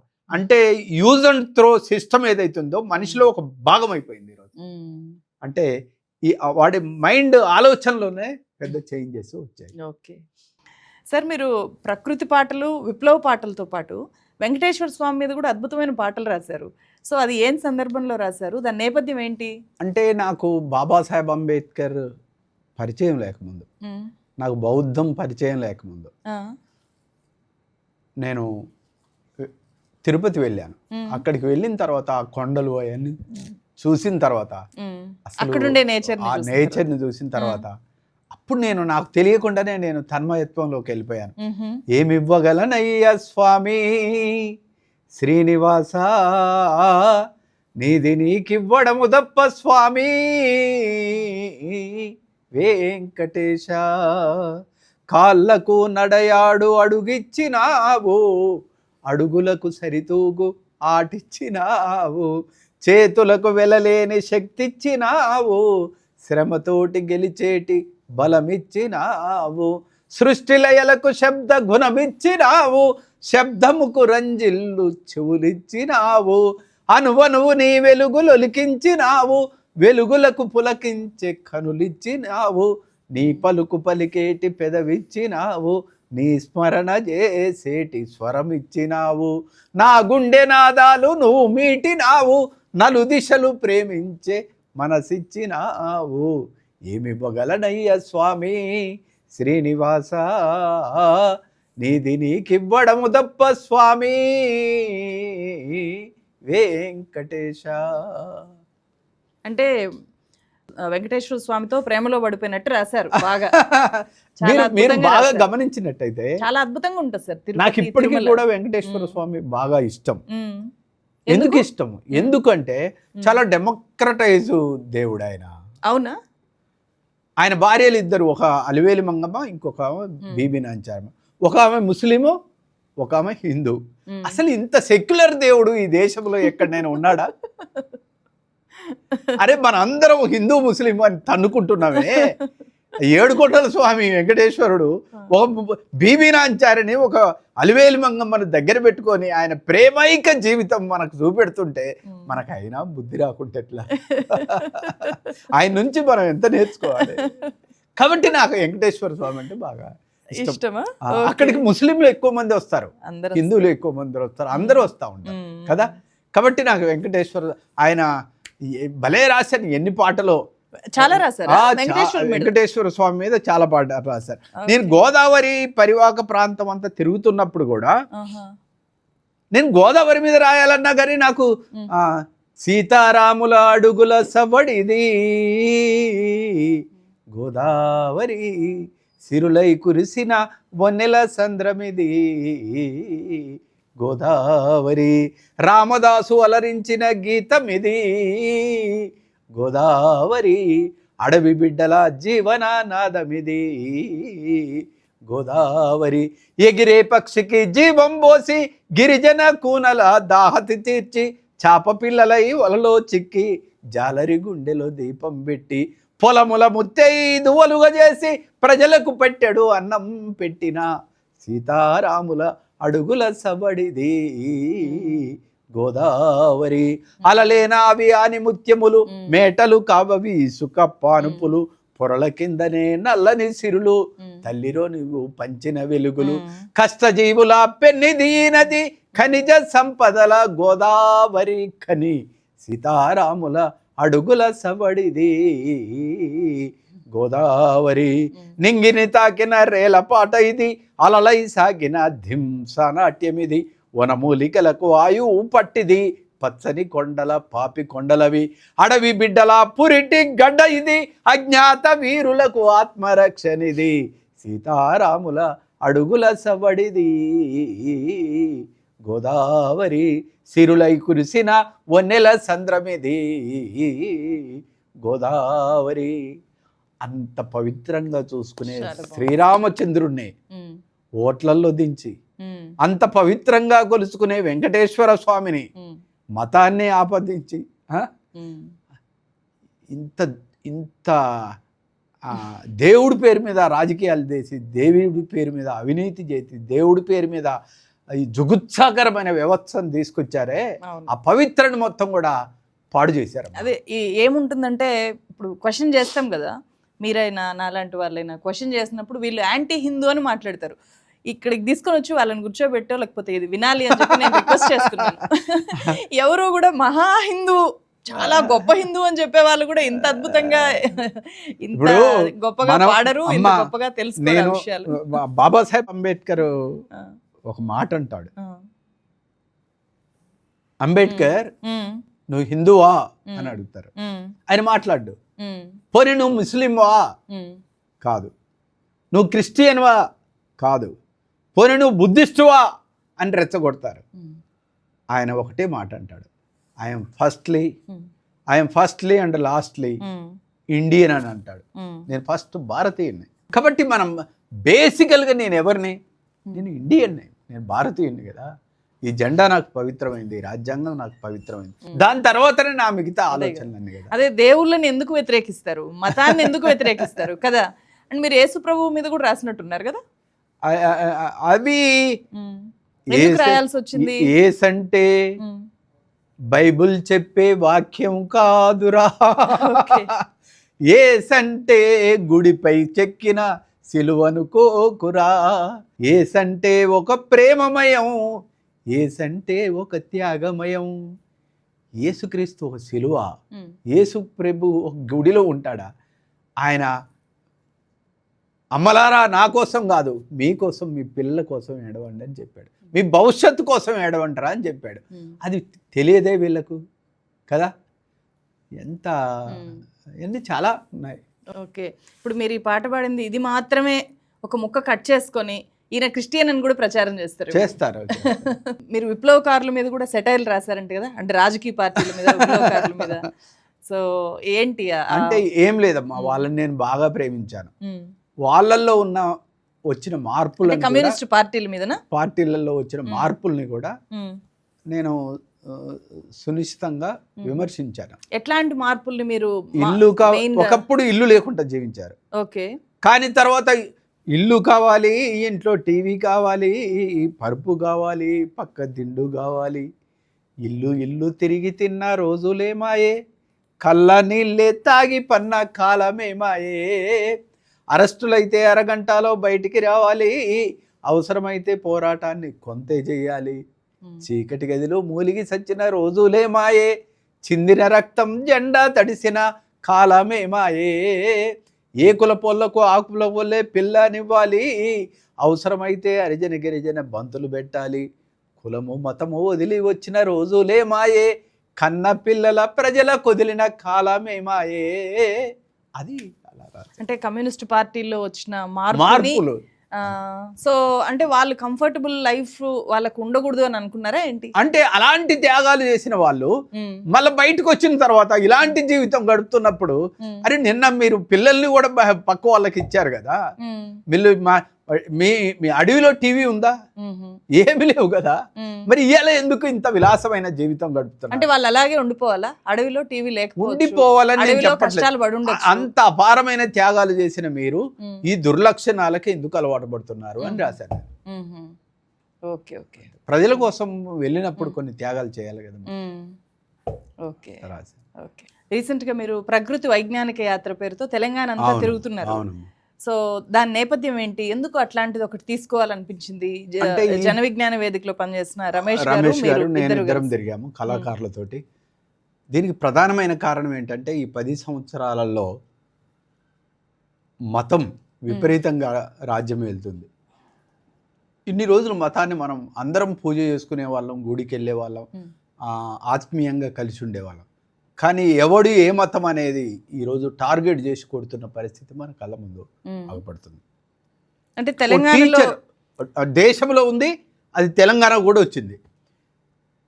ఒక స్కూల్ హెడ్ మాస్టరు మన స్కూల్ డ్రెస్ వేసుకురమ్మన్నందుకు గ్రామంలో ఉన్న పెద్దలందరూ కలిసి ఆ హెడ్ మాస్టర్ని తీసుకుపోయి గుడికాడికి తీసుకుపోయి అతన్ని సారీ చెప్పించారు. ఏం తప్పే ఉంది చెప్పండి? స్కూల్ డ్రెస్ వేసుకురమ్మని, నువ్వు వేరే డ్రెస్ వేసుకురా, మాకు స్కూల్ డ్రెస్ వేసుకురమ్మని చెప్పాడు. ఒక టీచరు సైన్స్ పాఠం చెప్తే వాడు భయపడిపోతున్నాడు. సైన్స్ పాఠం చెప్పడానికి కూడా భూమి గుండ్రంగా ఉందని చెప్పడానికి భయపడే రోజులు వచ్చినాయి. ఇలాంటి ఒక స్థితి వచ్చిన తర్వాత మీ మీద, నా మీద, మనందరి మీద అమ్మ నా బూతులు తిట్టుకుంటాం. మన ఫేస్బుక్లో మనం ఏదైనా భావాలు చెప్తే దాని మీద ఎమ్మంటే ఇట్లా కౌంటర్ చేయటం ఇవన్నీ జరుగుతుంది. ఒక దశకు వచ్చిన తర్వాత నన్ను చంపుతామని బెదిరించారు. పోలీస్ స్టేషన్కి వెళ్ళి రిపోర్ట్ చేశాను. పోలీసులు కూడా ఏమంటారంటే, ఎందుకు సార్ వాళ్ళతోటి మీకు గొడవ అని అంటారు. ఇలాంటి స్థితిలో ఇంటికాడ ఉండి ఈ అజ్ఞానంతోటి బతకటం కంటే నా కాలు చెయ్యి బాగలేకపోయినా బాధలేదు. ఈ ప్రకృతిని కాపాడటానికి, సైన్స్ను బోధించడానికి, విజ్ఞానాన్ని పిల్లలకు అందించడం కోసం నేను బయటికి వెళ్తానని నేను రమేష్ గారు ఇద్దరం బయటికి వెళ్ళాం. ఓకే, అక్కడ ఏం చూసారు మీరు? ఎట్లా ఉంది? ఎంతమంది పిల్లలమ్మా అంటే 8వ తరగతి పిల్లగాడి కా నుంచి MBBS వరకు వేలాది మంది పిల్లల్ని కలిసాం. అసలు పిల్లలందరూ ఈ ప్లేటు, ఈ బాటిలు, ఈ ప్రకృతిని కాపాడే చెప్పిన తర్వాత వాళ్ళల్లో కలిగే ఆనందం నేను కళ్ళ ముందు చూశాను. వాళ్ళకి చెప్పేవాళ్ళు లేరు, నిజంగా చెప్పాల్సింది వాళ్ళకే. ఇంకోటి ఏంటంటే, మేము రాజ్యాంగంలో ఈ హక్కులున్నాయి, ప్రకృతి వనరులను ఇట్లా కాపాడుకోవచ్చు, ఈ సైన్స్ని ఇట్లా బోధించే యాక్ట్ ఉంది, ఇదంతా మేము చెప్తుంటే పిల్లలందరూ లైన్ కట్టి, సార్ దీన్ని ముట్టుకోవచ్చా సార్ అంటే, భారతదేశంలో పిల్లలకు రాజ్యాంగం గురించి చెప్పాల్సిన బాధ్యత ప్రభుత్వాలు చెప్పకపోవడం వల్ల పిల్లలందరూ కూడా లైన్ కట్టి వచ్చి రాజ్యాంగాన్ని పట్టుకొని ముట్టుకొని వాడు చదువుడు తర్వాత సంగతి, దాన్ని ఓ పవిత్రమైన గ్రంథంగా ముట్టుకోవటం ఏదైతుందో నన్ను చాలా ఆనందానికి గురి చేసింది. వాళ్ళు పెట్టే తిండి, వాళ్ళు పెట్టే అన్నం చూసాము. వాళ్ళు ఎన్ని రోజులు వాళ్ళతోటి దాదాపు 30 జిల్లాలు, దాదాపు 35 రోజులు అట్లా తిరిగాము. చాలా ఆనందంగా. అంటే నాకు బౌద్ధులు ఆ రోజు ఎందుకు ఇలా బ్యాగ్ వేసుకొని కంచం పట్టుకొని ప్రకృతి వనరుల్ని ప్రజల మధ్యన తిరిగారో ఇప్పుడు నాకు అర్థమైంది. ఒక వాగ్గేయకారులు గద్దరన్న కానీ, గోరెటెంకన్న కానీ, జయరాజు కానీ, అందశ్రీ కానీ, మాలాంటి వాగ్గేయకారులు ఎవ్వరు కూడా ఇంటికాడు ఉండకుండా ప్రజల మధ్యన ఉండటం వల్ల ఈ సమాజం మారుతుందని, మార్పు చెందుతుంది అనే విషయాన్ని నేను గద్దరన్నను చూసి నేర్చుకున్నాను. నేను బౌద్ధుల కానించి నేర్చుకున్నాను. నేను మొన్న యాత్రలు కూడా అది గమనించాను. ఓకే, ఏమైనా అంటే మర్చిపోలేని అనుభవాలు సంఘటనలో ఎదురయ్యాయా మీకు ఈ యాత్రలో? ఒక ఇన్సిడెంట్స్ ఉన్నాయా, గుర్తుపెట్టుకునే ఇన్సిడెంట్స్ ఏమైనా ఉన్నాయా? వాళ్ళే మాకు అన్నం పెట్టారు, వాళ్ళే మాకు మంచి నీళ్ళు ఇచ్చారు. అయ్యా మేము ఇట్లా తిరుగుతున్నాం, మాకు దారి ఖర్చు కావాలంటే మాకు స్కానర్ ఉంటుంది కదా, అది 10 పిల్లలు కూడా 10 రూపాయలు కొట్టారమ్మా. అవునా? 10 రూపాయలు నుంచి మొదలు పెడితే లెక్చరర్ల వరకు 1000 రూపాయల వరకు మా దారి ఖర్చులు ఇవన్నీ కూడా అంటే ప్రజల దగ్గర నుంచి తీసుకుంటూ పిల్లలకి బోధిస్తూ వెళ్ళారు. నాకు చాలా సంతృప్తినిచ్చిన యాత్ర అది. ఓకే. దానితో ఏమైంది, ఈ అజ్ఞాన శక్తులు, ఈ మత ఉన్మాద శక్తులు, ఈ కులాల్ని బోధించే శక్తులు, ఈ మతాల్ని బోధించే శక్తులు అన్ని పక్కకి వెళ్ళిపోయాయి. ఓ శాస్త్రీయమైన విజ్ఞానాన్ని పిల్లలకు మేము అందించగలిగాము. దీన్ని పెద్ద ఎత్తున చేయగలిగాలి, దేశవ్యాప్తంగా చేయాలి. నేను ఇప్పుడు తెలంగాణలో చేశాం కదా, ఆంధ్రప్రదేశ్ కూడా తిరగాలనే ఆలోచనతోటి ఉన్నాను.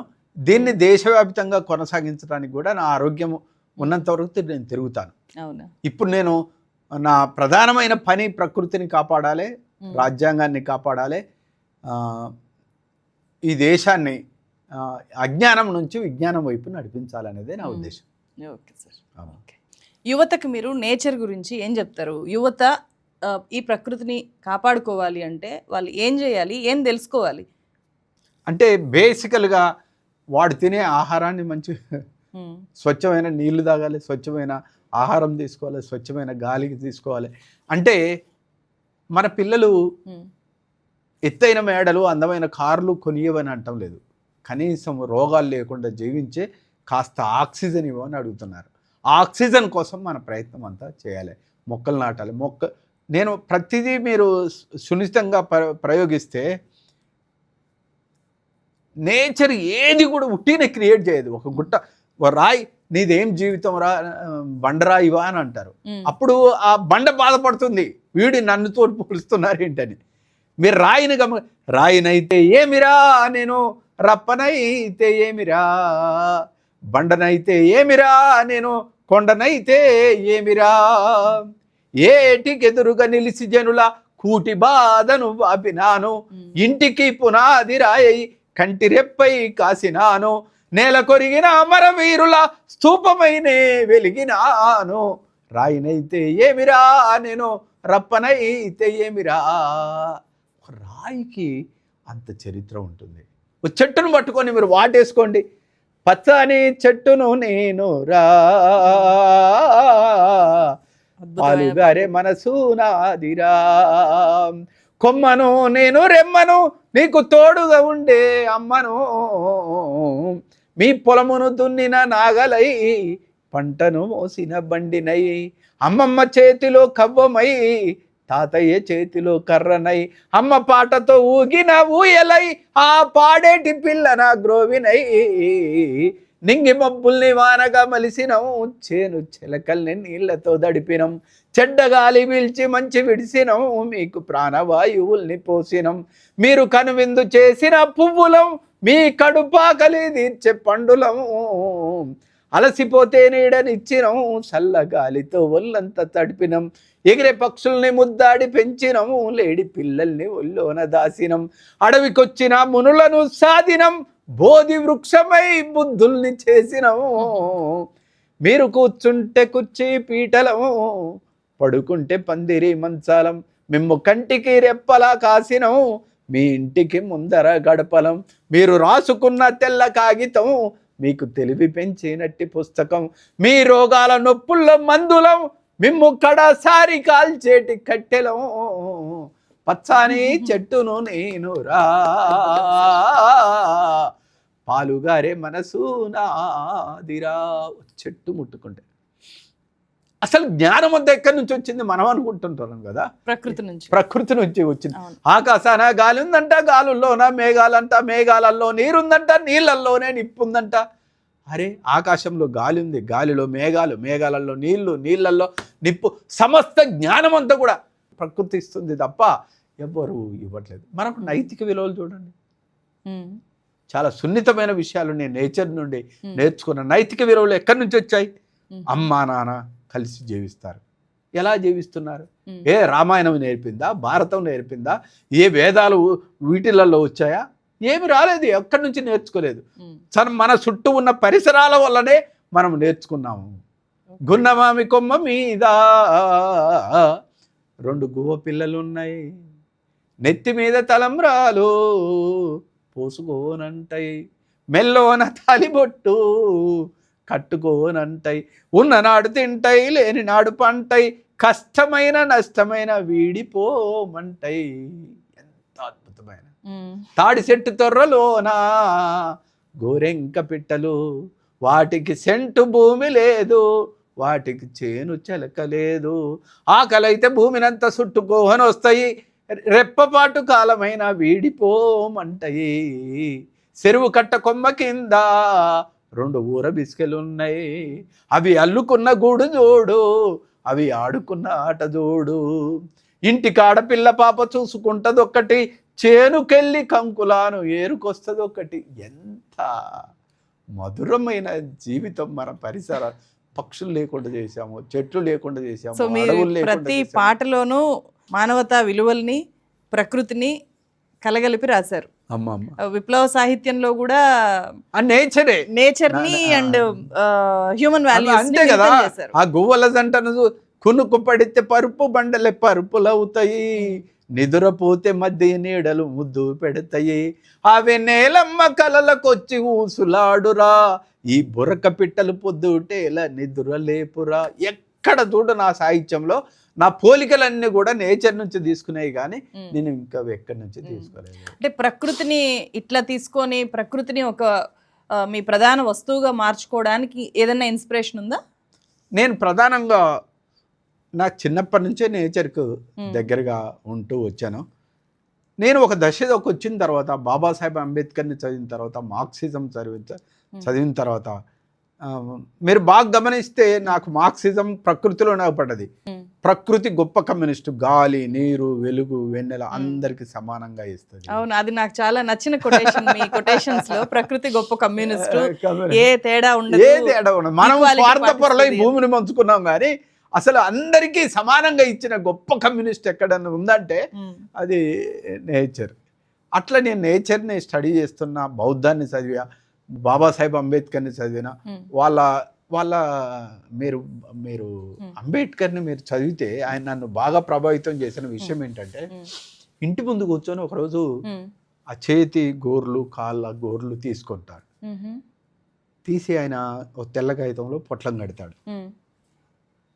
కట్టిన తర్వాత భార్య వచ్చి, ఏంటి ఇంత జాగ్రత్తగా పొట్లం కడుతున్నావు అంటే, ఈ గోర్లు విత్తనాలు అనుకొని పావురాలు తిని గొంతులో పడి చచ్చిపోతాయేమో అని. అంటే అంత సెన్సిటివ్ మేధావుల్ని మనం చూసిన తర్వాత ఇక నేచర్ని మనం అట్లా నేను అలా స్టడీ చేస్తున్న టైంలోనే నాకు శ్రీరామ్ సార్ దొరికాడు. ఆయన ఇంకా ఉన్నాడు, మన కళ్ళ ముందు జీవిస్తాడు. నాకు, అందశ్రీకి, మా అందరికీ ఆయన గురువు. ఆయన ప్రకృతి తత్వం మీద అద్భుతమైన పుస్తకాలు రాశాడు. అవి నేను బాగా చదివాను. ఆయన ఇన్స్పిరేషన్ తోటే నేను చాలా పాటలు రాశాను. దుఃఖమే లేకుంటే నవ్వులకు దిక్కేది, చీకటే రాకుంటే వెలుగులకు విలువేది, పూలతో తుమ్మెదలాడిన ఆటరా, పూసిన మందారాల తోటరా, కాలగమనమునెవడు మార్చలేడురా, కరిగిపోయే మంచు వంటి జీవితాలురా. ఇప్పుడు ఒక చీకటి బలంగా ఉంటేనే వెలుగు మనకు ప్రకాశవంతంగా ఉంటుంది. కష్టం వస్తేనే మనకు సుఖం విలువ తెలుస్తుంది. ఒక ఎండలు భయంకరంగా రెండు బావులు ఉన్నాయి. 2 బావులలో ఎండాకాలం ఎండలు భయంకరంగా కొట్టి నెర్రెవారి ఎండిపోతున్నాయి.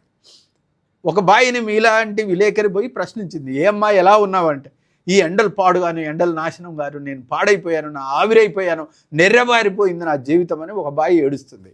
ఇంకో బాయిని అడిగారు, ఏమ్మా నువ్వు ఎలా ఉన్నావంటే, ఈ మండుటెండల్ని భరిస్తేనే కదా రేపు వసంతం వచ్చేది, నేను భరిస్తున్నాను బిడ్డ అని అన్న.